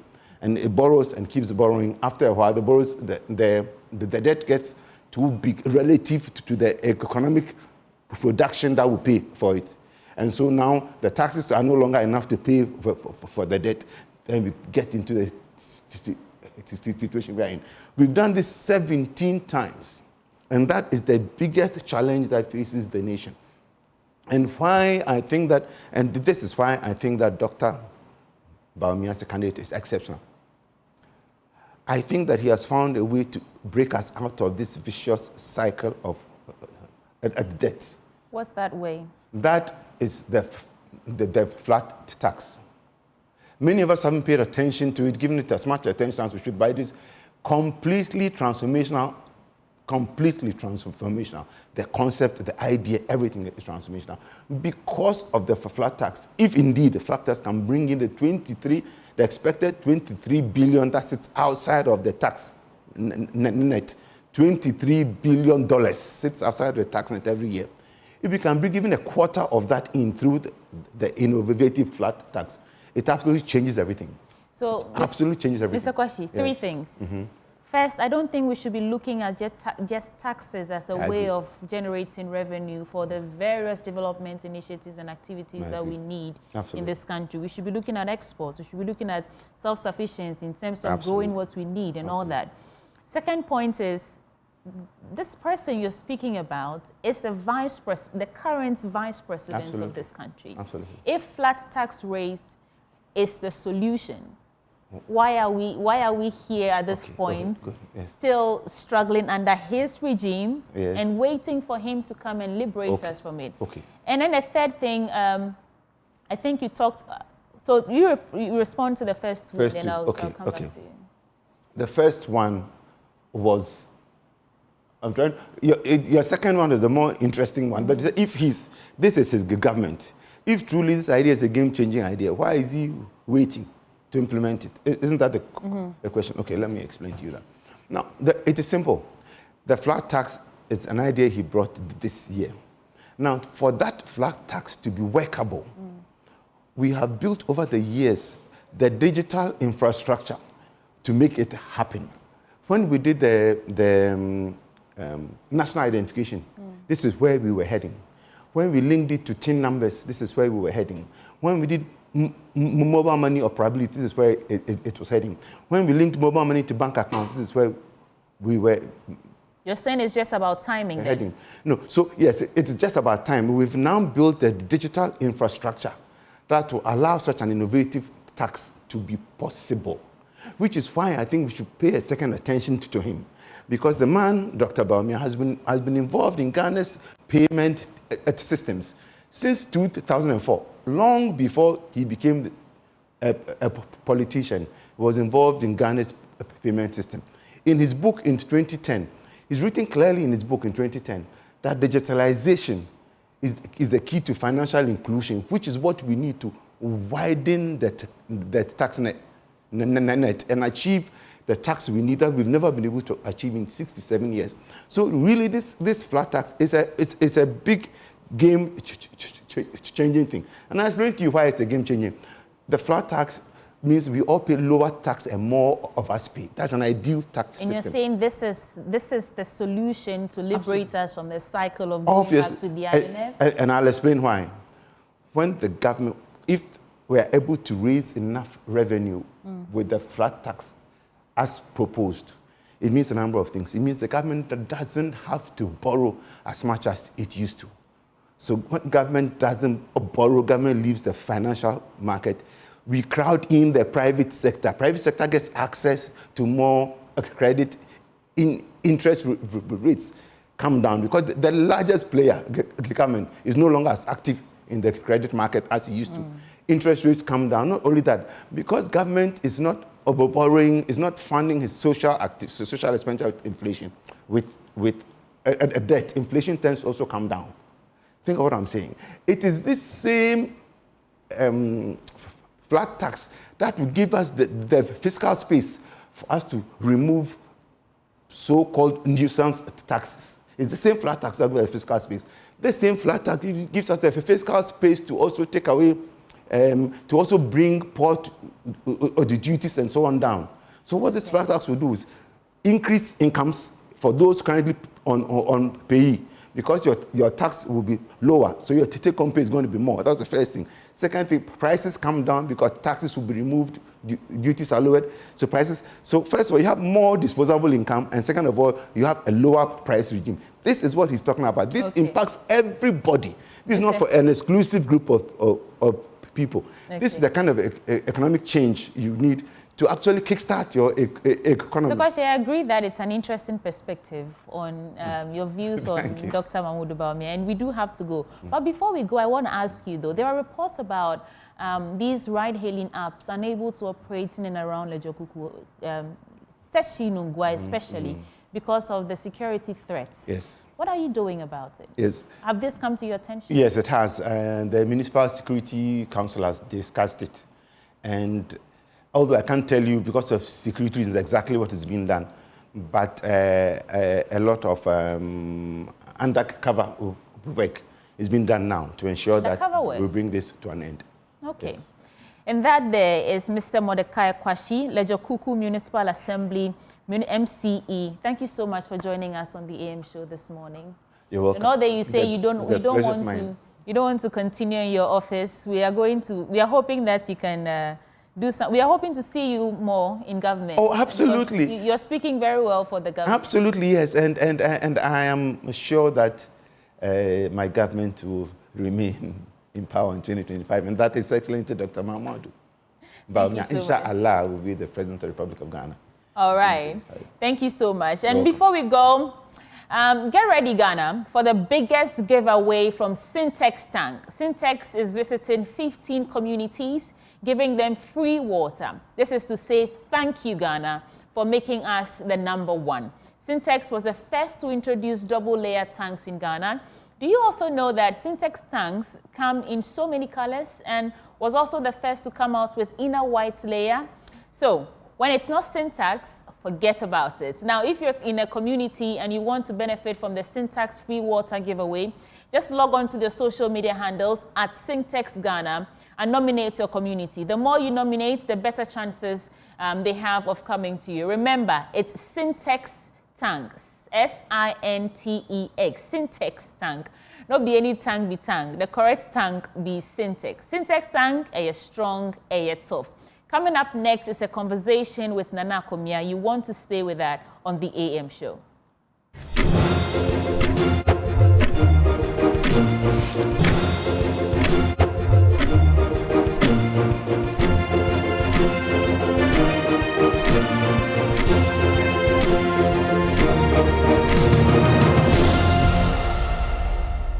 Hello there, another opportunity to connect with you, and we're having those exclusive conversations. Today, well, I'll be introducing my guest to you shortly, but this is that favorite segment of yours, AM Exclusive. My guest is a former member of parliament for Kaikwe South. He's a former Minister of Information. He has a lengthy profile. I can't get into all of them, but currently he is CEO of the State Transport Corporation, and he is also a vice chair of the Dr. Mahmoud Bawumia campaign. I'm talking about none other than, you guessed it, Nana Akomea. He's my guest today. Thank you for joining. It's my pleasure. Welcome to my little office. Not so little, but we'll take it that way. Let's start with what you've been up to here at the State Transport Corporation. It's been a while now since you've been at the helm of affairs. If I asked you how healthy the State Transport Corporation is today, what would you say? Well, thank you. The State Transport Company enjoyed a golden period in the 3 years between the 3 years from 2017 to 2019, when the macro economy was very stable, the CD, inflation, petrol price, relatively very, very stable, probably the most stable throughout the Fourth Republic. And the State Transport Company saw a golden period. We introduced free meals on our buses. We had a a new fleet. Our margins were good because our costs were constant and low. And we were the best transport company for the first 3 years. When COVID came in 2020, because of the difficult macro situation, we suffered a lot. Investments that we had made got lost through the bank crisis. We were victims. We lost millions of cedis that we had put aside. You mean the banking sector cleanup? Yeah, the banking sector crisis. Right. Individuals were paid, but corporates, we haven't gotten our money back. We lost millions in that crisis. Approximately how many millions? At that time, nearly 5 million that we had. CDs? Yes, that we had invested. 5 million CDs in 2019. It's a lot of money that we had invested in one of the investment firms that were shut down. And we lost those monies. Then the Francophone borders were shut, and 1/3 of our business comes from the Francophone business. We have terminals in the Abidjan, Ouagadougou, Lomé, Cotonou. And we're one of the biggest carriers, ferrying people from Cotonou, Lomé, Ouagadougou to Abidjan and back. And in fact, the Abidjan terminal alone was enough to pay our salaries every month. And then with the crisis, all that, with the borders being closed for 3 years, we lost all that business. And then because of the macro instability and the fall in the value, the constant fall in the value of the cedi, and so the constant rise in the price of fuel, our cost just kept escalating. Anytime the cedi lost value, and the price of spare parts changed, and the price of fuel changed. And when you track the price of fuel in the period between 2020 and 2023, and you put it beside our costs, we're barely able to just stay afloat. Break even. For example, in those first 3 years, fuel was about 27% of our costs. At the height of the crisis during COVID, fuel went to 62% of our costs. So one bus trip to Kumasi, 62% of the revenue go to buy fuel. And of course, spare parts also rose in tandem with fuel. So it was in a very difficult period. And that was unsustainable. Totally. And now the macro situation is relatively stable, thank God. We are coming out of the woods. The cedi is relatively stable compared to the period between 2020 and 2023. Inflation is coming down. Price of fuel is a bit more stable. But the problem now is that our fleets are old. Our fleet, the newest fleet we have is about 5 years. And some of them are 9 years. So the biggest problem that we have now is to get a new fleet, to be able to take advantage of the more stable macro environment. And that's what we are working on. We've sent delegations to a couple of bus manufacturing companies. They've come with their reports. We shortlisted some of the 1 or 2 who offer us a financial package that we can afford. And that's what we are working on. We're hoping that we'll be able, some of the new fleet to start coming before Christmas. So that in a nutshell is our situation. Well, congratulations on the work you've done. But just feeding off what you said, the Francophone, terminals, it's been past those 3 years. Are you back to those Yes, routes? we are back. Because I recall there's even a time I've gone to Ouagadougou on one of these buses before. So I know you go to Burkina Faso. You are back. What's business like? Is good. One thing that you are also in private business, one thing that our operations have taught me, and I hope that every politician too would have the same lesson, macro stability is non-negotiable if you want your country to grow. It's non-negotiable. You know, the Francophone countries, they have a very, very stable currency. It's a common currency. The CFA. One is a common currency shared by so many countries. So it's a huge market. Huge market. We do business in just about 4 of them: Benin, Lomé, Togo. So we do 4. But there's Senegal and some of the other countries and so on. But their currency is stable. The market is big, because you're looking at about 7, 8 countries. And because of the stability of their currency, which is the CFA, a lot of the problems that we have in terms of cost, business cost, fuel and all, they don't suffer those things. And it's taught me a salutary lesson that whatever we do going forward, we must maintain macro stability if you want your country to grow. There's no other way. Well, there's been talk about the ECO or ECO, depending on how you want to, a common West African currency. That has not panned out. And of course, only God knows when it will see the light of day. Of course, if you have that commonality, then you can shore up you know, your economies and have more of the stability you speak of. But you see, and just to you have countries in Europe which are way, way, way ahead of us in terms of economic progress. These people had industrial revolutions 200 years ago and so on. But over the last 30 years, even they saw the need to have a common currency.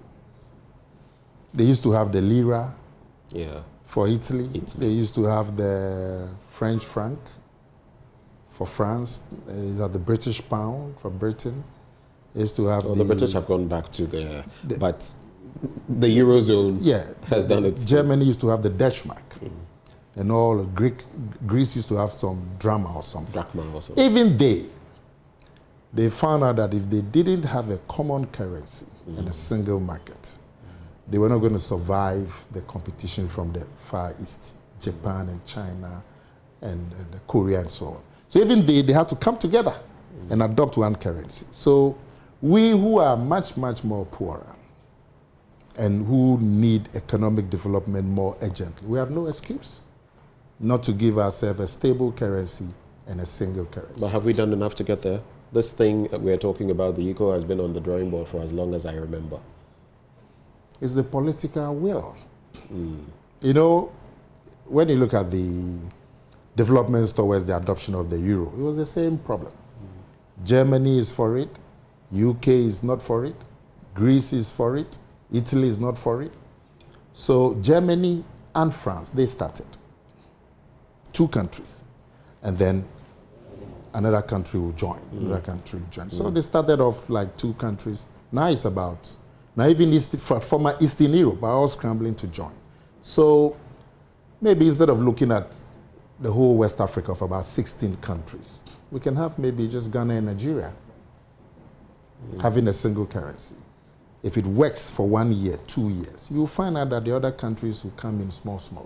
Because this single currency thing, they started when I was in primary school.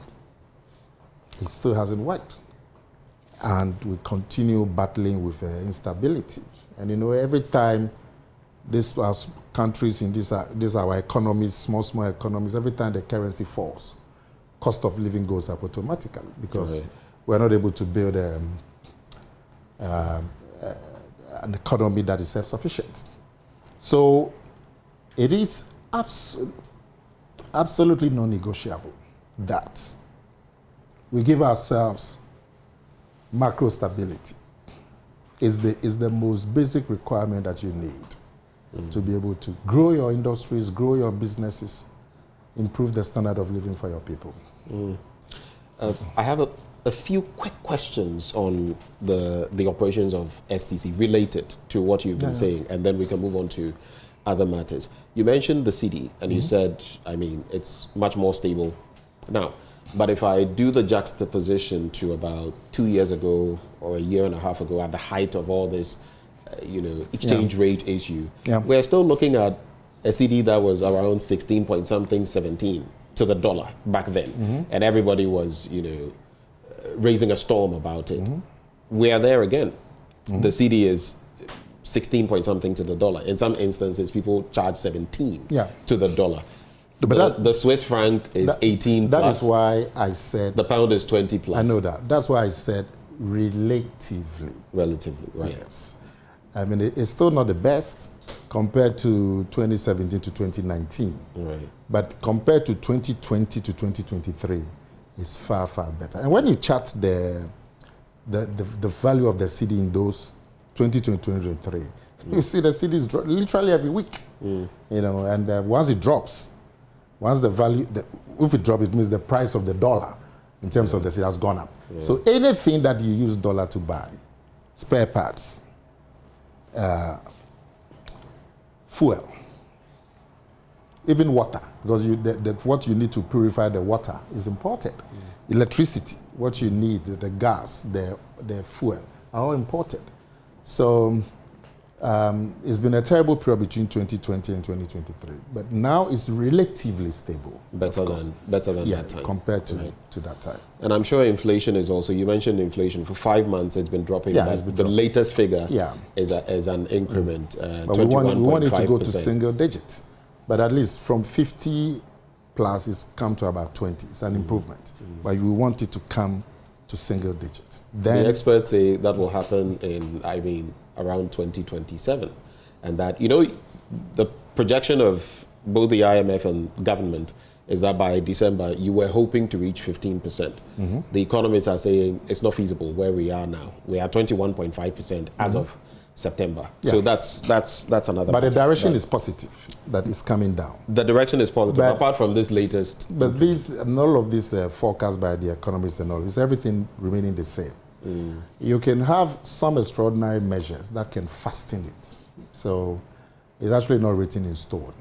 Oh, definitely not. They're just looking at the prevailing situation, which could change. Which could change. Depending on the kind of policies that are adopted. Okay. The final bits on this. I want us to look at the performance of state-owned enterprises and why there seems to be this degeneration where a lot of them, there's a pattern of non-performance. They are hemorrhaging funds and not raking in that much for the state. And there's also a competitor. And, in this business, competition is good. People ask me sometimes, and I'm going to channel that to you, STC seems to be struggling, but we see the VIPs and others, and seemingly they are doing better. What's your take on that? They are not. Is it that we are not seeing? Those people are not seeing what is in there. They are not doing better because we're operating under the same conditions. Now the state enterprises, like I said, it is not just STC. Between 2017 and 2019, those 3 years, when the CD was stable, inflation was single digits, the deficit was manageable, and the macro situation was stable, the state enterprises were doing well. If you just take STC, we doubled our revenues in 2017 from 2.3 million CDs a month to 5.2. That's more than double. A month. We paid government $1.7 million in those 3 years. I think I have some picture here where we're giving the finance minister. This is the boardroom. We paid the government $1.7 million in those 3 years. Arrears that have been accumulated, SNIT arrears, workers' retirement benefits, suppliers who we owed, we started paying aggressively. Those days, every week you find a new bank sitting in my office looking for business. We managed to leverage our balance sheet to import on our own 100 new buses. I see. We put aside nearly $5 million into an account, a high interest bearing account, so we can be using that to be retiring the arrears. This is STC. And then all of it went down the ground when the macro situation changed. And I'm sure it's the same story for SOEs. That's why I made a point earlier that if the macro situation is not stable, I mean, take your company, multimedia. You rely on adverts. Now, if the people who bring you the adverts, their costs are going up every week because the currency is, the value of the currency is falling, and they are spending more on energy, they are spending more on imports and so on, you would find out that the adverts that they will bring to you will go down. True. So that is it. You have to have, and so if you create the conditions, if you take STC, the transport sector, for example, we buy fuel at commercial rates. We buy spare parts at commercial rates. What is our revenue? Our revenue is the fares. The fares are controlled. So you face a cost structure which is determined by the market. And you face a revenue structure which is controlled. You can't just increase transport fares. It's determined by a bureaucracy. So in a way, your hands are tied. Your hands are tied. So if the transport fare is fixed at, say, 40 cedis to Kumasi, and because of instability, diesel price goes up, and spare parts goes up, but the fare stays at 40 cedis, what's going to happen to the business? So sustainability has been a challenge. So and I'm sure it's the same story across many SOEs. Well, with the SOEs, some of them were bleeding long before, even this current administration took over, and some have continued to bleed. There have been questions about privatization, but I get the points you are making, definitely. Yes. Very final bit. After this, I'll not go back. You spoke about the 100 fleet, the buses you brought on board, and you said a number of your vehicles are old. Yes. Okay. I want you to tell me, are there plans to get new ones? And finally, there was also this issue about some deputies coming. But that's what I mentioned to you earlier, that our biggest problem the resistance from the biggest problem staff now we have is that now the macro situation is relatively stable. So we should be coming back to where we were between 2017 and 2019. Unfortunately, our fleet is now old. In intercity transportation, 4 or 5 years. So these are buses that do 14-hour journeys, 12-hour journeys. After 4 or 5 years, you need to replace them. Right. Because then the cost of, they drink more fuel or more diesel. The spare parts are more frequent visits to the workshop and so on. So basically, maintenance is even more expensive. Maintenance is even more expensive. Right. So we need to change the fleet to be able to take advantage of the relatively macro situation. And I said to you earlier that that's what we've been focused on. And we sent delegations to some 5 bus manufacturing companies to see what financial terms they are. And 2 have been shortlisted. And we are working on getting an agreement with them so we can get some new buses. Is that likely to happen before the election? Well, shipment alone takes 6 weeks, 8 weeks. And then you need some parliamentary approval for waiver of duty. So we are hoping that things can be expedited for us. So that's the situation that we are. Regarding the appointment, yes, one of my deputies went on retirement, and there was a replacement, and the workers thought that because of the fleet situation, they didn't need a replacement, and that if we had a lot more, the situation was more regular, more fleet and more routes being plied and so on, then you probably would need to fill that vacancy. But at that time, or at this time, where the fleet position is very poor, they didn't think it was the right time to, and government listened to them, and the replacement was withdrawn. Well, let's now delve into other matters of national scope, starting with illegal mining, aka Galamsey and the ravages of same. I don't think I should. I'll be preaching to the choir if I started talking about it. You know already. Even in recent times, we've had the Democracy Hub embarking on a demonstration. Some of them ended up incarcerated, police and prison custody, and a number of them are still. In fact, those who have been apprehended are still in custody. There has also been that recent demonstration at Okponglo, Stop Galamsey Now, Free the Citizens as well, with a larger outpouring of what we notice, younger people, you know, and a female contingent, all pouring out into the streets. The president put his presidency on the line for Galamsey, and people are saying, this has simply not worked. What's your take? You would agree that a lot of successes were chalked in the fight against Galamsey from the period 2017 to 2020, when the president said, I've put my presidency on the line, and put up a ministerial task force, put the army behind them, so on. All the reports, the turbidity levels, turbidity means the clarity of the water that were processed. The NTUs, yeah. Yes. All those reports showed that there was a massive improvement. In 2020, the issue became politicized. It did? Yes. Because it became an issue in the political campaign of 2020, when the opposition party, the NDC, went around communities engaged in Galamsey and told them that if you vote for us, we would free your people who have been jailed for engaging in Galamsey, if you vote for us. And if you vote for us, we've brought people who will be in charge of giving concessions so that they can know you, and then they will give you land so you can continue your Galamsey.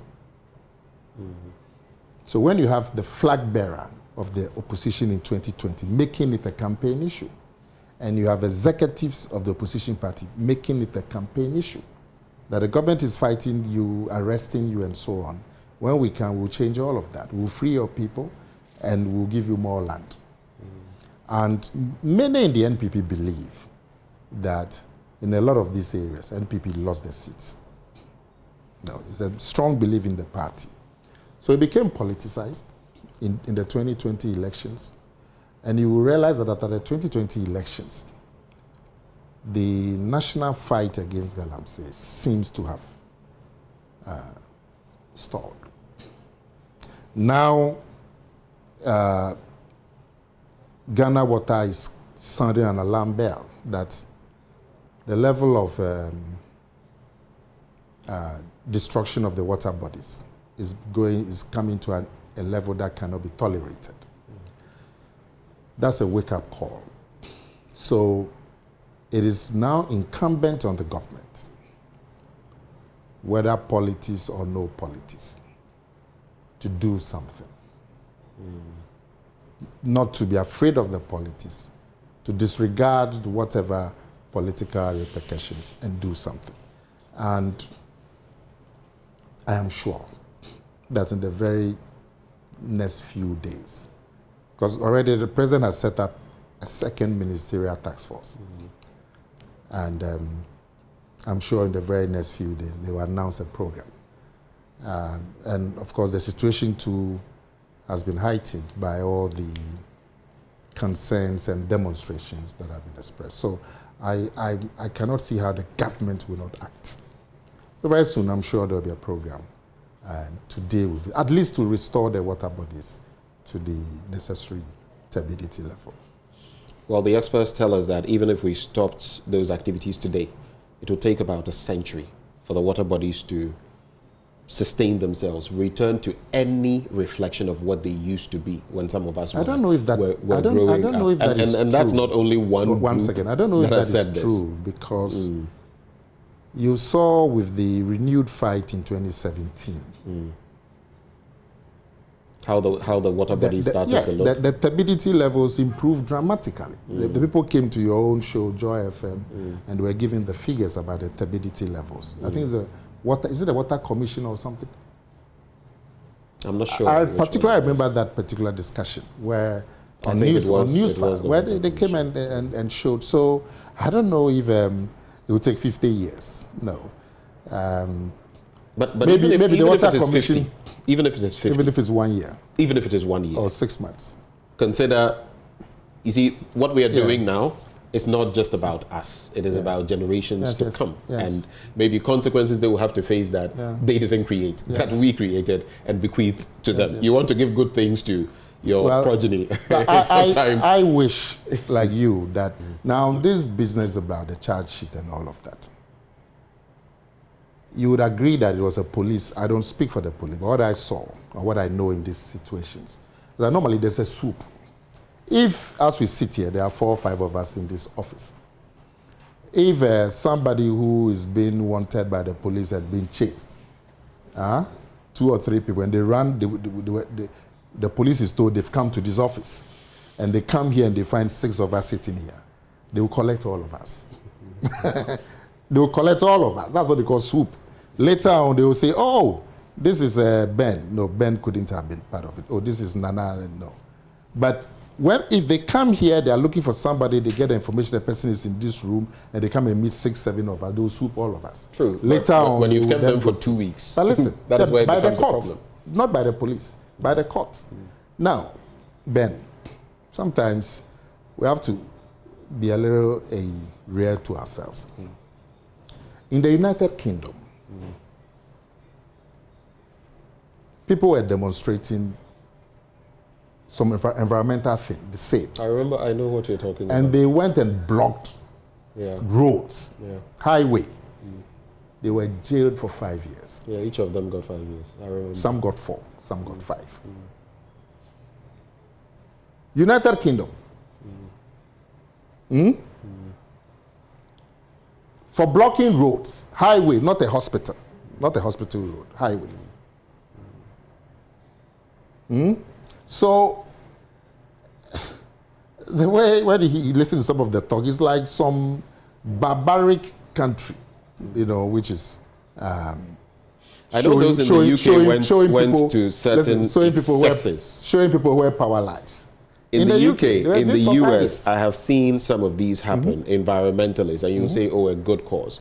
But they have gone to certain excesses that have been over and above per the laws that apply there. In the UK case, they block the road, say it's a conversation that can be had. Yeah. But in light of our Galamsey fight and everything, would you say that, well, we've punished them a bit. It's time to let them go? Do you think but the 2 weeks, I'm sure it's almost up. That 2 weeks is almost up. If it's not going to be up this week, I'm sure it's almost up. So they should be there till every last Well, I am not the court, but I'm saying... No, I'm just seeking your opinion on this. If I hear some remorse, I'll probably join the call for leniency. But you don't hear any call for remorse. The people themselves... And you see the situation where people were seizing police keys and running away and threatening, and then the next day they say they are sick, preventing people from going to the hospital to seek treatment. And yet the next day they have to be taken to request that they should be taken to hospital because they are sick. Where's the equity? And you don't hear much about it. All you hear is, hey, high-handed, hey. Okay. This is the court. I'm not a court. Let's talk about the economy a bit. You are vice chair of the Akomea campaign, and there's been a lot of talk about the economy. Some have even suggested that he's conveniently decoupled himself from the economy, and is now focusing on IT digitalization. Of course, that also feeds into the economy. But he made mention of the fact that if the fundamentals were weak, the exchange rate would expose you. You know the exchange rate. You've spoken about some of the fundamentals and even how they impact your work. Are the fundamentals weak? How do we strengthen them? It is a fact to everybody that after 2020, the fundamentals became weak, isn't it? I mean, I wouldn't say that some policies of government could have contributed, but nobody foresaw COVID. In fact, you listen to John Mahama talk about the impact of COVID. I'm sure you've seen the speech he gave in Harvard, at Harvard University, talking about the devastation. If I had a moment, I would have read it to you, about the impact of COVID on African economies. He talked about how the COVID situation has dragged 55 million Africans into poverty, how it's created huge deficits and led many African countries to debt crisis and so on. So the fundamentals became seriously weakened, and not just Ghana or Africa, worldwide. In the UK, it led to a turnover of about 4 or 5 prime ministers in 4 or 5 months. In the United Kingdom. So you have to take account of it. The fundamentals of the economy became very weak. And of course, it will reflect in the city, as we've discussed and as we all know. So Bawumia spoke the truth then, and he's speaking the truth now. When the fundamentals were better, between 2017 and 2019, the pre-COVID period, we saw the city. Look at the city from January 2017 to December 2019, the rate. So it is a true statement that Bawumia made at that time, and it's a true statement today. The fundamentals were weak, and that reflected in the power of the city going forward. But a quick interjection before going forward. If your economic policy and management are apt, you don't just plan for current situations that may be rosy. You plan for turbulence, because there would be a rainy day. We were caught pants down when this rainy day came. And part of it was also borrowing. And not just borrowing for projects that sometimes did not materialize. We spoke, for example, about the Pualugu Dam, $1 billion. Some little investment purportedly was made there. There's no dam. And we could talk about a number of other things. Economists, finance people always tell you that part of our problem was the fact that we borrowed and we did not expend the borrowed sums into activities that would then feed off and generate income. And that is why we felt the shocks we did, the way we did. Would you agree? I have said to you that there's no doubt that some government omissions or commissions would have contributed. So there's no doubt about it.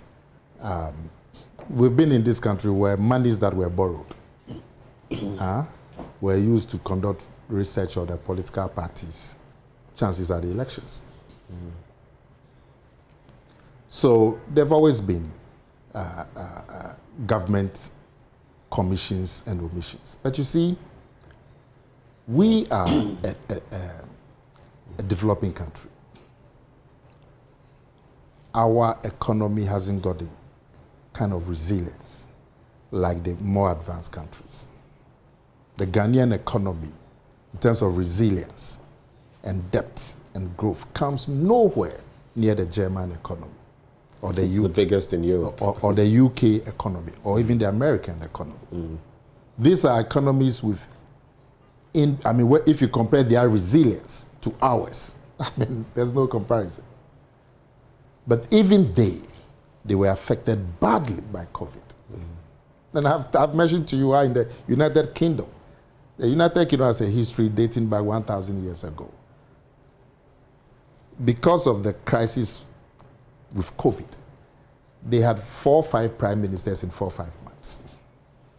So it's not just, and the UK, you can't compare the resilience of the UK economy to Ghana, or the American, or the German. When Angela Merkel was in Parliament and the deficit was ballooning, and one opposition MP complained. Angela Merkel, I'm sure you have the footage, he said, we are not talking about deficit here. This is not the time to talk about deficit. Similar statement that President Akufo-Addo made and said we know how to bring. It's a worldwide thing. Affected every economy, including the economies that are much, much, much, much more advanced. Right. So it doesn't mean that government is totally, but you see, these are opponents who say we should give them power. They brought this same economic situation to this country when there was no COVID.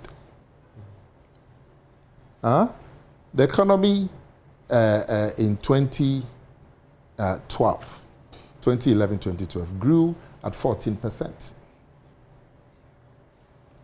Oil revenue had become a factor in the Ghanaian economy. And yet, 2 years down the line, by 2014, you saw what happened to the city. It became the worst currency in the world, or the second worst currency in the world. 2014, the crisis.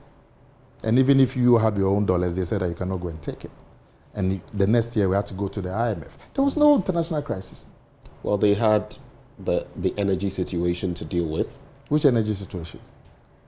Unless Doomsaw didn't, hit where you were, they had that situation to deal with. But Doomsaw was not because of some international situation. Which led to...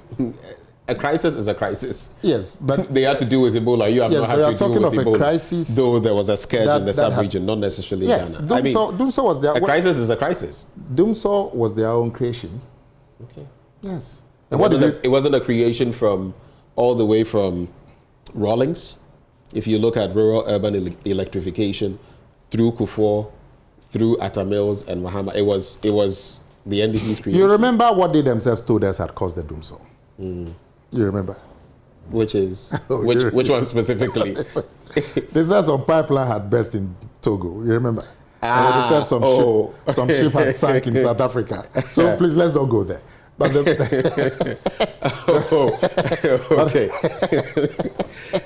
the bottom line was that there was no international crisis coming anywhere near COVID or the Russian-Ukraine war. And yet, the currency was the second most, the weakest currency in the whole world in 2014.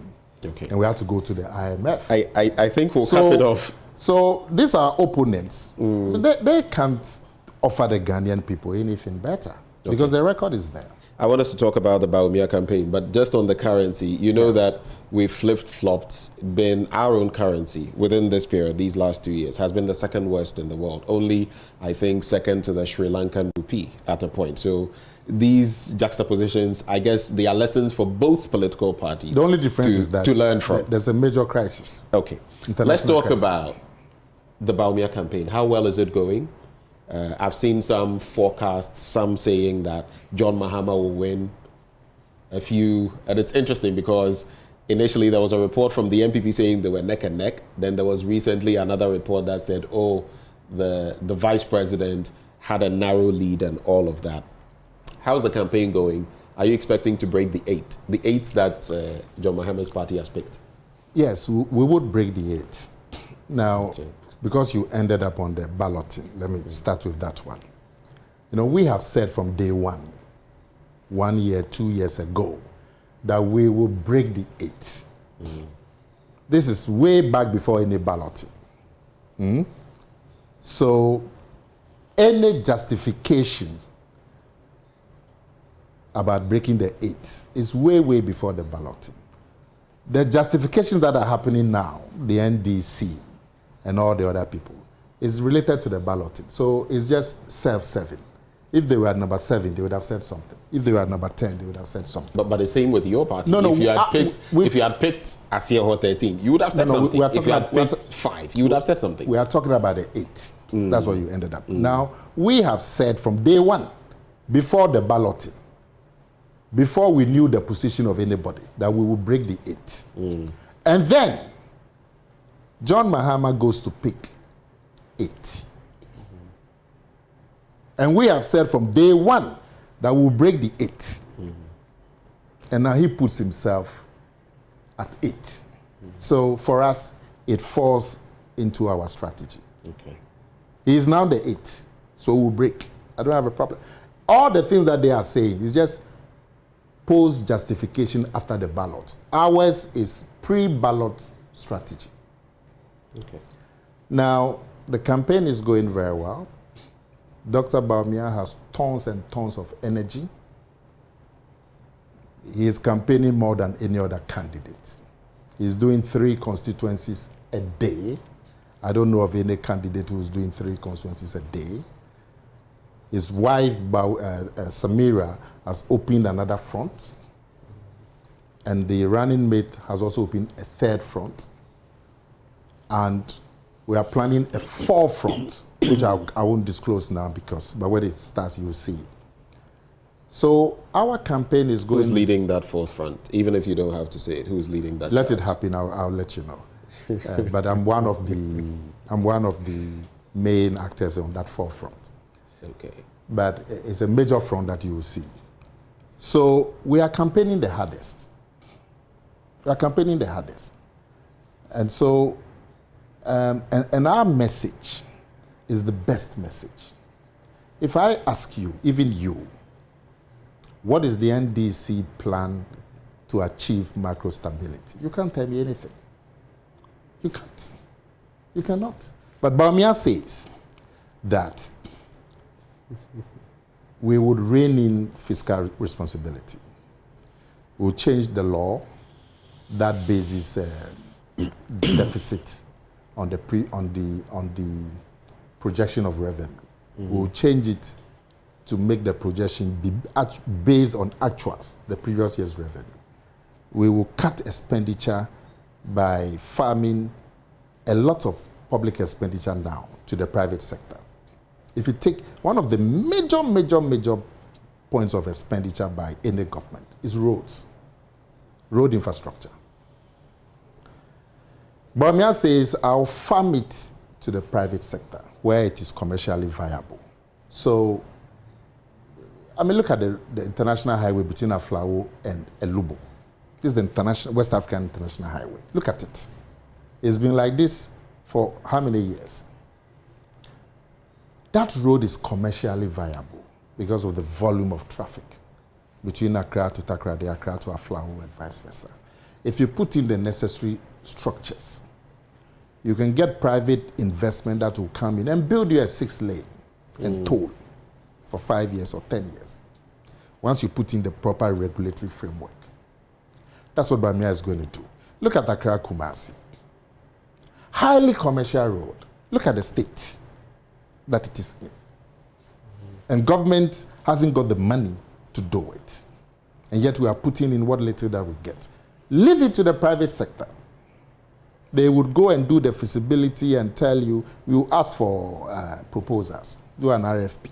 We'll come and tell you, look, there are 2,000 cars going in and out. We project it to be 2,800 cars for the next 10 years. We can do it 6-lane and charge 100 cedis toll.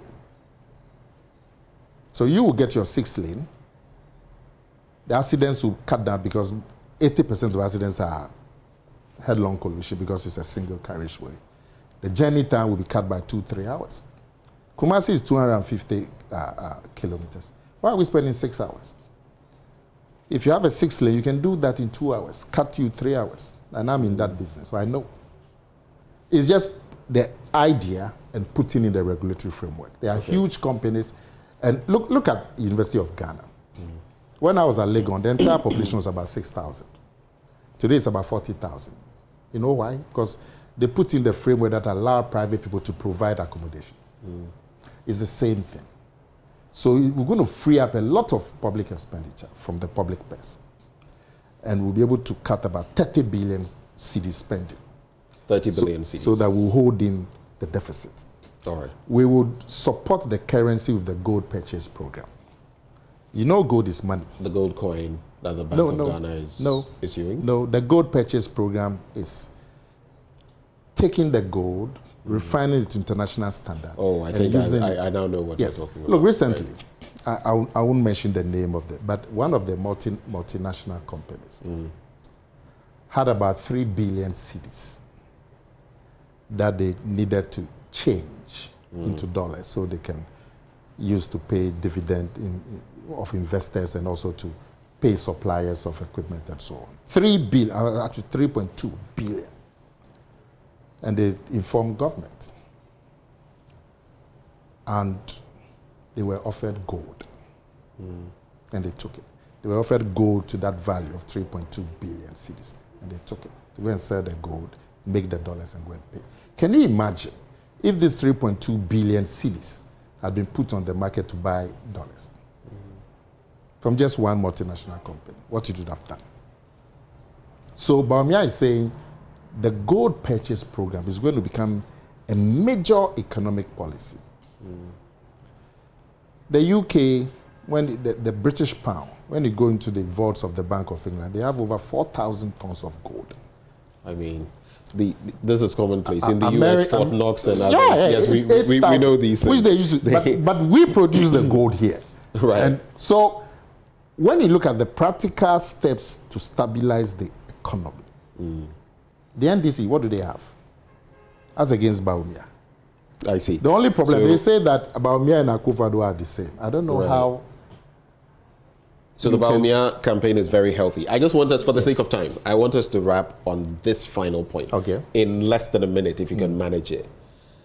It's the twilight of Nana Addo Dankwa Akufo-Addo's presidency. Yeah. What will be his legacy in less than a minute? Okay, 2 quick answers. Free SHS is not in any doubt.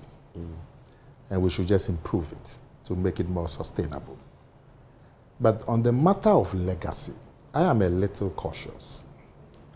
Look, I didn't see Kwame Nkrumah. But we all know when Kwame Nkrumah was overthrown, the national euphoria and the pushback against Kwame Nkrumah in 1966. Today, is regarded as the biggest hero in Africa.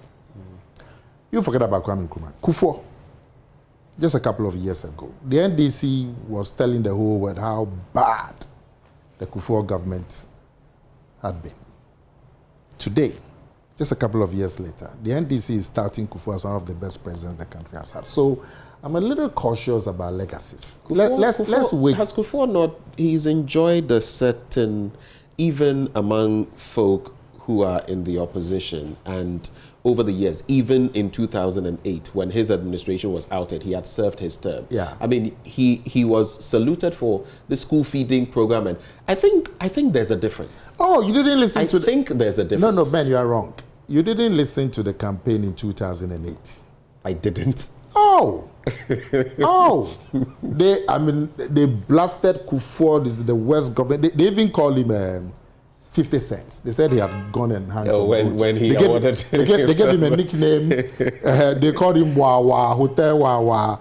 But that is politics. It's different from acknowledging the legacy of everything. They said the man had stolen half the gold in the Ghana Bank. The Bank of Ghana had about 8 tons. He had stolen 4 tons. Okay, so and everything, and so people should. But today they themselves say Kufuor is. So I'm saying, when it comes to legacies, maybe let some time pass. But Akufo-Addo, immediately, you can talk about free SHS, if you can't talk about anything at all. And let's wait for another 6-7 years, and then we'll be in a better position to evaluate his legacy. All right. It's been great having this conversation with you. Thank you. I hope the next time we meet, we'll not be playing gata to gata. Or Tota. At 37. And definitely not at 37. But maybe, this has maybe been... we played it at Joy FM. Your or maybe one of the, what do you call those? AstroTurfs. AstroTurfs. Maybe we'll find an AstroTurf. And also now, and go and play CAF has agreed that we can play at the Accra Sports Stadium. That's a relief. That's a relief. So maybe at the Accra Sports Stadium. That's a big relief. Come again anytime. We have our sports challenge coming up, so I'm here anytime. Come again anytime you want to talk about anything. Come.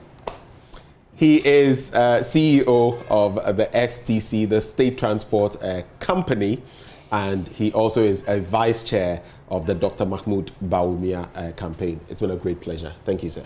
My pleasure. Thank you. And this has been an AM exclusive with Benjamin Akakpo. Thank you for watching.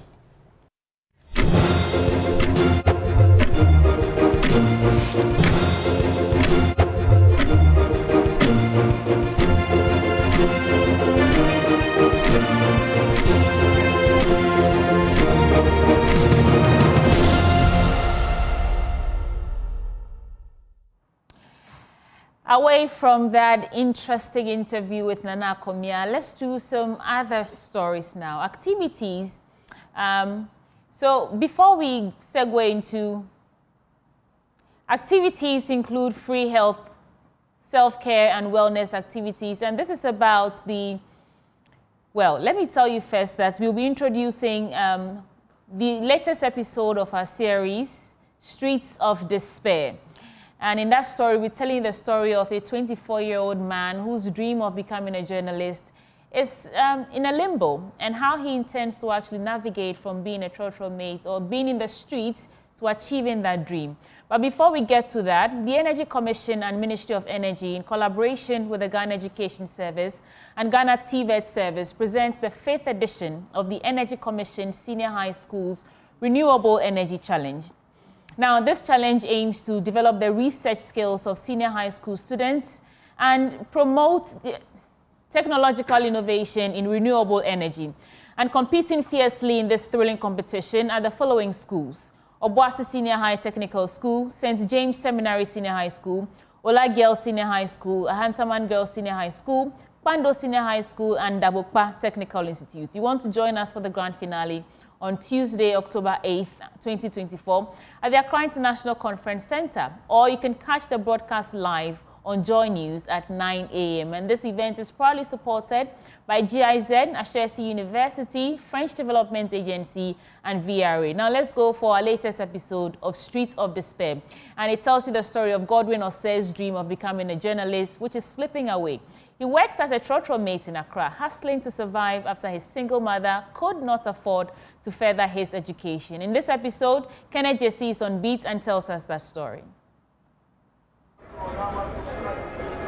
Godwin starts his day at 4:30 a.m. His bed? The worn-out seat of a trotro. For the past 6 months, this has been his home. He calls out routes, collects fares, and pushes through Accra's endless traffic. The sake of the mate work we do, the car inside where we sleep. Unless I do not work that very day, then I rent to one of my friends. We have extra crews. Yeah. Some of us who stays at home, we can your master will collect your bag, then put it inside his room for you. Yeah. And those who are on this bag, sleep on this bag, you know, we have the passenger seat, then there is a bag or luggage place where we put our bags and the matins. But Godwin's story did not start here. He grew up in a Fijasi Banko, dreaming of becoming a journalist. After completing high school in 2018, his family's financial struggles forced him to put those dreams on hold. He took on odd jobs to support his mother and siblings. Since from my childhood time, the work I wanted to do, I can say it was 3 jobs that's in my life. If it not, I couldn't even acquire anything, then only one day is very. But right now, no. The one that was my topmost priority was to be in the journalism this thing, yeah. Because of the place that we grew up from, no, I know, yes, I was aware of that. I was aware of that because even through within the SS time and all, it wasn't easy. Yeah, we hustled. So I started the mates work there about SS time. When we vacate from school, then I get back to one of my uncles at Bremen UGC. Then it be there that I commenced the mates work. Now, he wakes up each day with the same determination. Despite the hardships, he remains hopeful, believing things will get better. It's not easy to roam on the street, to find a food for yourself and cater for yourself. It's very, very hard work. Yeah. No, I know that in this world there is nothing easy, but being on the street is absolutely not easy. Though my mother helped, but you can't always, I'm not his only child or something like that, and I'm the eldest one among them. So I've been on the since from my JHS time. Before we left, I asked Godwin to show us his true passion, and when he did, it was clear he had the heart of a journalist. Yo, mind this year, no sia abo, and I opepon a bobo sumeda a toso edunai, ewo mfimpim yenu ene aduano enaimu. Enyumre no sia kese ebo ana ya boaboa no ayede bremu ewo enkrofo aman so enkrofo akro so ene ya bi brem ya de asisi wo ye manchia ne ye ntua no so ewo oman Ghana mu ha ana yede brewo yi me a me ye okenkanfo a me de okenkan se me ebremu eye me PSC nana ya osei aka amanfo dodo stocky ana me de kasiabo yi ebremu. Each day, Godwin puts on a brave face, hustling to make ends meet. To passengers, he's just another mate. But behind his eyes lie big dreams, telling stories, not from the streets, but from the very newsrooms he has always aspired to join.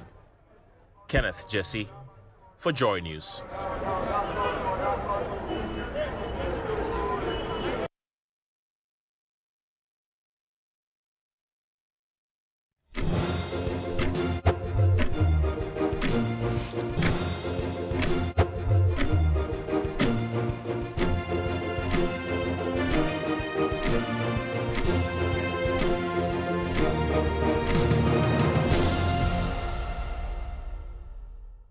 You're still watching the AM show on Joy News, and let's get into a conversation about the Family Values March 2024. There's a march to protect the values of our children and the generations yet unborn, as all is set for that march tomorrow, and it is to drum home the action on anti-LGBTQ bill that seems to be hanging in a balance. Let's talk to the conveners. In the studio with me this morning is the Honourable Member of Parliament for Ningu Prampram and a proponent for the bill, Sam George.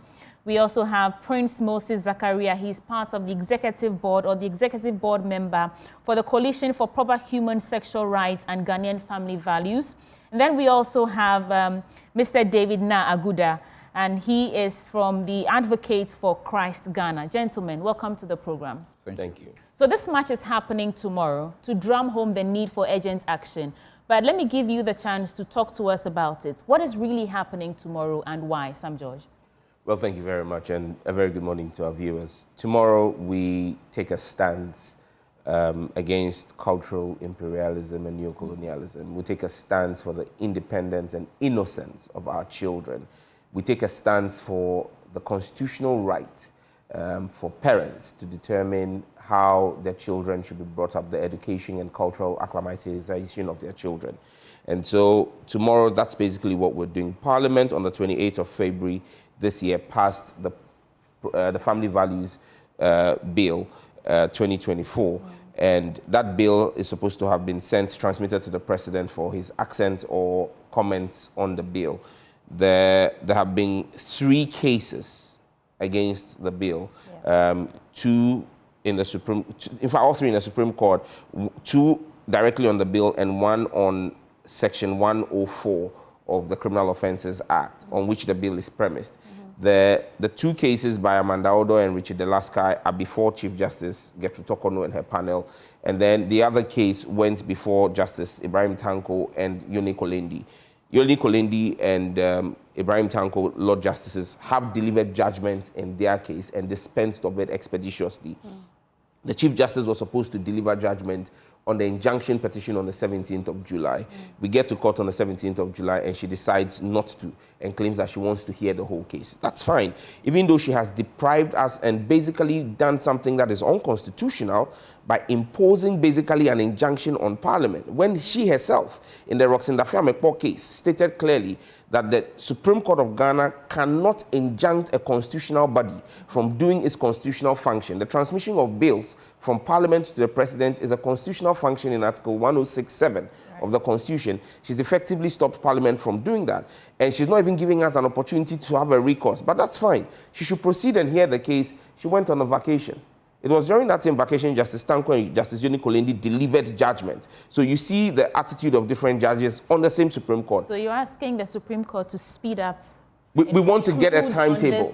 We want to get a timetable from her. She cannot continue to hold us in abeyance because this case is affecting 2 arms of government. The Parliament of Ghana, the legislature has been stopped from doing its function. The President in Article 106, 8, 9, and 10 has also been stopped from doing his action because her Lord Justice, the Chief Justice, has failed to deliver judgment. And so we are moving and demanding action from her. Mr. Aguda, why is this urgent? I mean, Of course, it's in the processes right now, but some judge is saying that it's been intentionally delayed. That's why it's hanging. But why the urgent need for you to pour out on the streets tomorrow to demand the Chief Justice bring a conclusion to this matter? This is extremely urgent, and that is because as a nation, we are going to have elections in about 2 months' time. When we have elections, the term of parliament ends, and bills which have not been completed are also terminated. And we have to start from scratch again. And this will take work that has gone on for over 3 years, bring it all to a halt. We have only 2 months to the end of the period that we have to get a decision on this for the president to take action. At the moment, the president cannot do anything. The president is barred from taking any action. And it is the Chief Justice who has the capacity to give a judgment which will determine the way forward. If they even rule against us, then we can decide what next to do. But now we can't do anything. Our hands are tied. Right. So, I mean, aside the elements of delay internally here in this country, you know this bill has drawn condemnation from various groups, international bodies, Amnesty International, local human rights advocates, and so on and so forth. This is to Mr. Zakaria. Is it possible that this delay could be a way that we don't hasten and do something that might not augur well for the entire citizenry of the country? Well, thank you very much. I will want to extend my greetings to our viewership. Yes, personally, I believe all this legal challenge to halt the smooth flow of passage or assenting to the bill are all technical means to ensure that the bill does not see the day of light and become a law. The president, if you remember the interview he granted Al Jazeera, in that interview where he indicated that there is no much force currently in Ghana that is agitated for the legalization of the LGBTQI plus phenomenon. That interview actually gave rise to the present force we're seeing from the LGBTQI plus front. That interview urged them to set up the resource center at Tesano. So since then, we've seen agitations from the LGBTQI front that also pushed us to ensure that we have this bill going through. However, the LGBTQI sponsorships, those sponsoring and those pushing for that agenda are the same people who are also pushing the agenda of the legal technicalities. So I believe strongly that if a bill to have legalized LGBTQI plus had been on the desk of the president, it would have seen the light of day by now. It would have become law. Yes, of course, it would have become law today. But because we're pushing for the halt of their activities, the president, in a lot of ways, has communicated directly to Ghanaians that he does not uphold our cultural and family values. As an elderly person of his caliber, we expect that it is believed that as you grow in, you aging, you are getting closer to your grave. And so you are getting closer to the ultimate accountability to your maker. So it is foreseen or expected that at his age, he would have even fast-tracked and pushed for the accent. He would have asked Honorable Sam George and his colleagues, pass it, bring it to my desk, let me accent to it. Just as the right Honorable Speaker Abambagbin pushed and ensured what the entire 275 parliamentarians to pass. We'll get to the details of the match tomorrow, who are involved, who can come and all that. But I'm curious though, Sam George, are you concerned at all about the potential negative effects on foreign aid as Ghana stands to lose some international funding if the law is passed?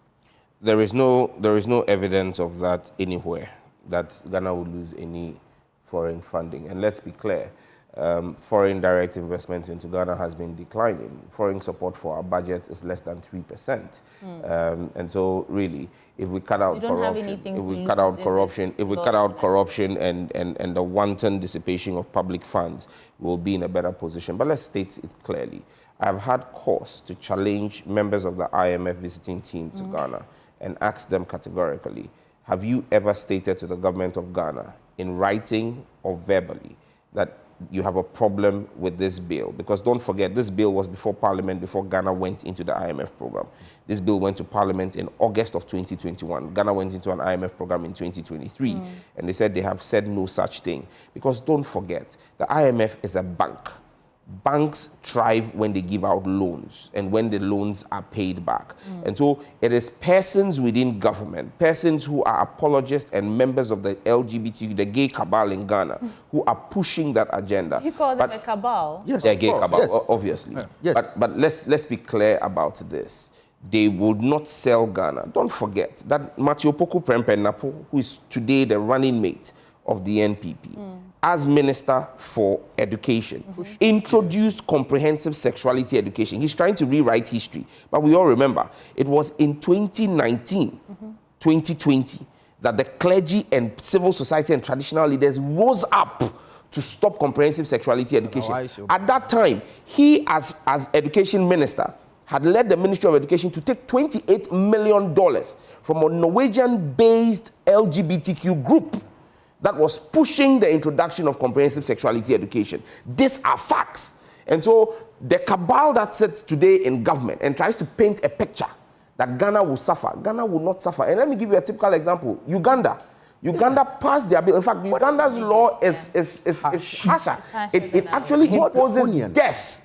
Ours doesn't. Uganda is still thriving. In fact, Uganda's economy by the EIU is poised to grow 3 times the rate of Ghana's economy this year.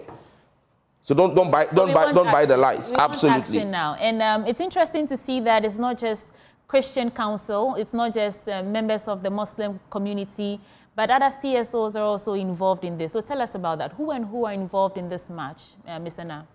First of all, almost all churches in Ghana are involved in this activity. Almost all? Almost so all not of all them. churches are in? Well, I don't have a list to tell you that every single church, but I don't know a church which is not involved. Okay. Traditional authority. All the chiefs who have engaged are in full support. Indeed, there will be some chiefs with us even tomorrow. Queen mothers, almost all of them, okay?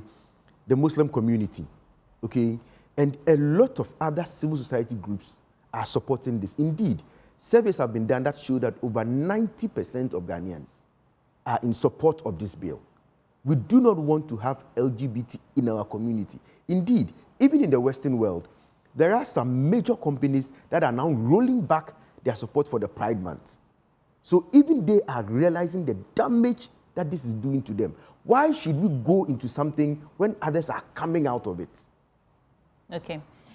What do you hope to achieve? I'm asking because in case this doesn't work, then what? Is this a one-off protest or march, or is it a series of protests until your demands are met? Mr. Zakaria, do you want to take that for us? Yes, before I go to that, let me add that I actually expect President Akufo-Addo, who came to power on the mantra, the battle is the Lord's, and also has been doing his best to erect an edifice in the name of a national cathedral for the Lord. The Lord, the same Lord, rained fire and brimstone on Sodom and Gomorrah just because of LGBTQI+, just because of this. So I wonder what kind of Lord his battle rested on and which God he was going to put up the cathedral for. So it actually behoves on him, and he has no excuse. It is actually a good opportunity for him to cleanse and purge himself of the inability to put up the cathedral by sinking monies into people's pockets or elsewhere through the assenting to this bill. To be fair, it hasn't actually got to his table yet. So let's see. That is why he should join that is why they should stop. The president should join the march. So, you know, to tell the judiciary to do their work and bring the bill. This march concerns you. It is part of you. You should be there tomorrow, inshallah. The producer, the technical people here, you should all be there tomorrow because it involves the future of this country. If we allow this phenomenon to fester, it is going to eat into the only moral fiber we have quite okay. But we haven't answered my question. Let me throw that to you, Sam George. Is this a one-off, or is it a series of activities and marches until your demands are met? This is the first of a series of actions, including continued protest and demands of the judiciary. We're going to put pressure on the judiciary until the judiciary does what we pay them for. We're going to continue to petition, and we're going to continue to make sure that Chief Justice herself is a member of a church, the ICGC Church. She worships in Tema, in Reverend Anthony Kudjo's place. She preaches there from Sunday to Sunday. Yes, and so we expect that religious authority would let her know that she has to walk her talk and walk her faith. Look, we've got a number of associations joining us tomorrow. There's the Concerned Drivers Association. They're worried about their children. You've got the Queen Mothers. You've got the head of the acting president of the Osu Traditional Council, the spiritual traditional head of Osu at the moment, Numo Gbelinfo, and his Wulome are joining us. You've got Queen Mothers from across the Greater Accra region joining us. You've got Arise Ghana as part of it. You've got a number of the ecumenical councils, the National Association of Charismatic Christian Churches, the Ghana Pentecostal and Charismatic Council, the Christian Council of Ghana. You've got the coalition of Muslim groups. We have an endorsement from His Eminence, the Chief Imam himself. He granted us audience and has endorsed it and has told us that this is God's fight, and he expects us to carry out that fight for God. And so for us, we are clear in our minds where we stand. And look, there is only one way out of this. We are not asking the Chief Justice to rule in a particular way. We are simply saying rule on the matter.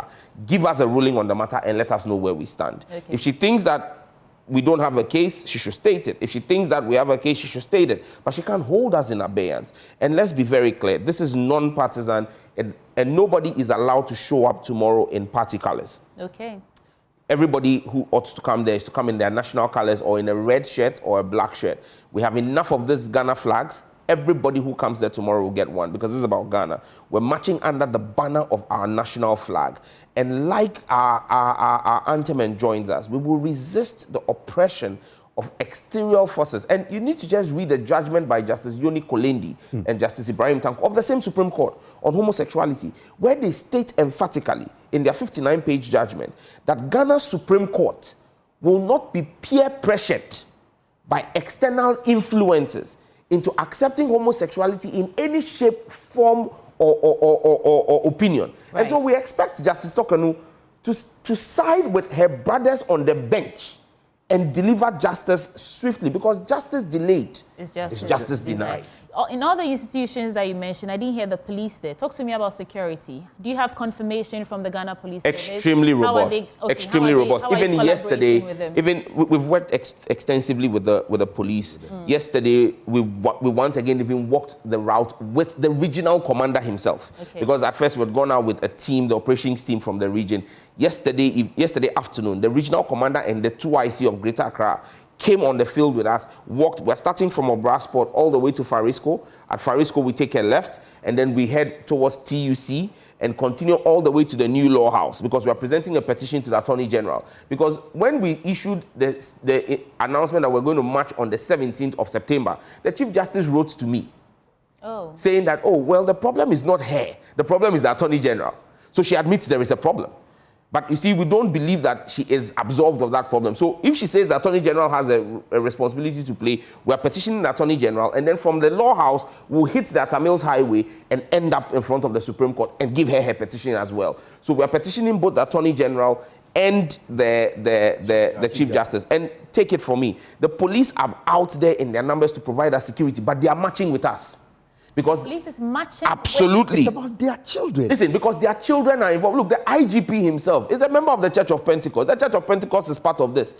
And so the Church of Pentecost is a major supporter. If you look at our advert, you see Pent TV, which is Pentecost TV. The Church of Pentecost television station is part of the people who helped us put together the former head of the Church of Pentecost, Apostle Opoko is our executive. Is the executive chair of the National Coalition. National Coalition for Proper Human Sexuality. You understand me? So for us, we are very clear in our mind that there's going to be security. There is no confrontation. Everything will happen. It's a peaceful march. And you see, if in other places people are marching for whatever they call pride, the shame that they march for, we are also marching for family values. And I believe that it will become a yearly part of our national calendar. Where we will march to protect our family values. I would give you each a minute to speak directly to our audience, tell them the significance of coming out tomorrow to join you. I'll start with you, Mr. Na. Do you want to build a better future for your children? It is about your children. Come, let us march to protect our children, protect the future of our children. Let us tell the judiciary to do the work for which we pay them. The power in this country rests with the people. Article 1 of the Constitution. Come, join us, exhibit your support. Let it not just be on paper, 90%. Come and join us. Let us march to the Chief Justice. Let us march to the Attorney General to tell them to do their work, to protect our children. All right. Mr. Zakaria. Yeah, thank you. I want to encourage my fellow Ghanaians that if everything else has failed us as a country, if we have failed in all facets of our national endeavor, we should not sink so low below the levels of dogs, pigs, and other animals, lesser animals, who do not engage in homosexuality. Swines don't engage in homosexuality. Dogs don't engage in homosexuality. So how come humans will want to bring ourselves, subject ourselves so low, abysmal? Let us not do that. So please come out in your numbers. Let us march against an immoral value which animals, sub-animals do not even engage in. It is your right, it is your duty to march and ensure that the proper human sexual value bill becomes a law. It is within your right to condemn this act because you're marching against it. But I don't think we can say or we can describe them, that analogy about dogs and descending low to them. And in their own wisdom, the people who engage in LGBTQ plus whatever activities, also no, in their all own my wisdom, age, I haven't seen beach being at the back of a beach, or a male dog at the back of a male dog. We have to go. We have to go. Vote for me. Sam George, what do you add to the call for people to come out and join you tomorrow? It's a very simple call. I mean, as people of faith and as people who have a culture and a religion and tradition, let's stand by our culture. I've been challenging for 3 years any supporter of LGBTQ or pro-LGBTQ person to show me one Ghanaian language that has a word for homosexuality. None. And there's a reason why I've been asking that. Anything that is alien to our language, we don't have words for them. We have descriptions for them. Yeah. So phones, laptops, they came after our languages were developed. So we have descriptions for them. We don't have words for them.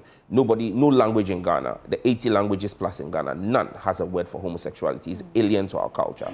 This is about the innocence of our children. This is about cultural imperialism. Let's stand up and fight for it. If you do not fight for it today, tomorrow, we'll be paying a huge price for it. But I am confident that we will remain that bastion that will stop it. And let's be clear about one thing. We don't hate people who have that perversion. That clarification is necessary. We don't hate them. In fact, if you look at the bill that we're asking to be passed, there is punishment for verbal and physical assault of anybody who is suspected to be LGBTQ. Right. Or engaged in that act. There is punishment for it. Okay. So we don't hate the people. All we're saying is keep whatever it is. You don't have any idea what I did in my bedroom last night. Thank you. I have not come here and asked to be defined by my sexual preference or my sexual position. Okay. Yeah. So we are asking everybody to keep their sexuality in the confines of their... And this is because people say, what concerns you with two people loving themselves? Two people loving themselves do not want to teach our children that it's okay to have two daddies or two mummies. No.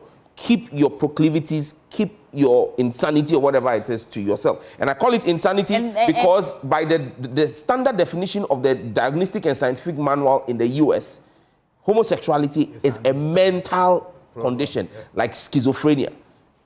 Pure science. That day is the Member of Parliament for Nigo Pampram and proponent of the anti-LGBTQ plus bill, Sam George. Also in the studio with me is David Na Aguda. He's from the Advocates for Christ Ghana. We also have Prince Moses Zakaria, Executive Board Member for the Coalition for Proper Human Sexual Rights and Ghanaian Family Values Bill. And that march is happening tomorrow from 7 a.m. at Obra Sports. if you aligned with the intent of this march, pour out your numbers tomorrow with, you said not in party flag, party colors. So come in Ghana colors, red, yellow, green, and support the march to petition the Chief Justice and the Attorney General to do that. Before we go, Ghana, for the radio, your favorite radio stations are back on TuneIn. I'm talking about Joy FM, Love FM, Adom FM, Asempa FM, and Inshira FM, all your beloved multimedia group brands, and I'm back on TuneIn. So wherever you are, we got you covered. Yes, Joy FM, Love FM, Adom FM, Asempa FM, and Inshira FM are all back on TuneIn. So tune in to the best of news, music, sports, and entertainment from Ghana's top stations, anywhere, anytime on TuneIn. Go to the App Store or Google Play Store to download TuneIn and listen to Joy FM, Love FM, Adom FM, Asempa FM, and Inshira FM to stay connected and entertained. But before we go, some dedications going out to Reverend Daniel Pogo, Associate Pastor, Christian Fellowship Center at Kanda Assemblies of God. May God bless you. Happy birthday. And this is coming from Benjamin. And it's a groom from Sami Odami, producer of SMS on Joy FM. Thank you so much for joining us. My name is Sweetie Abochi. We are back on your screens in a bit to wrap up. Don't go away.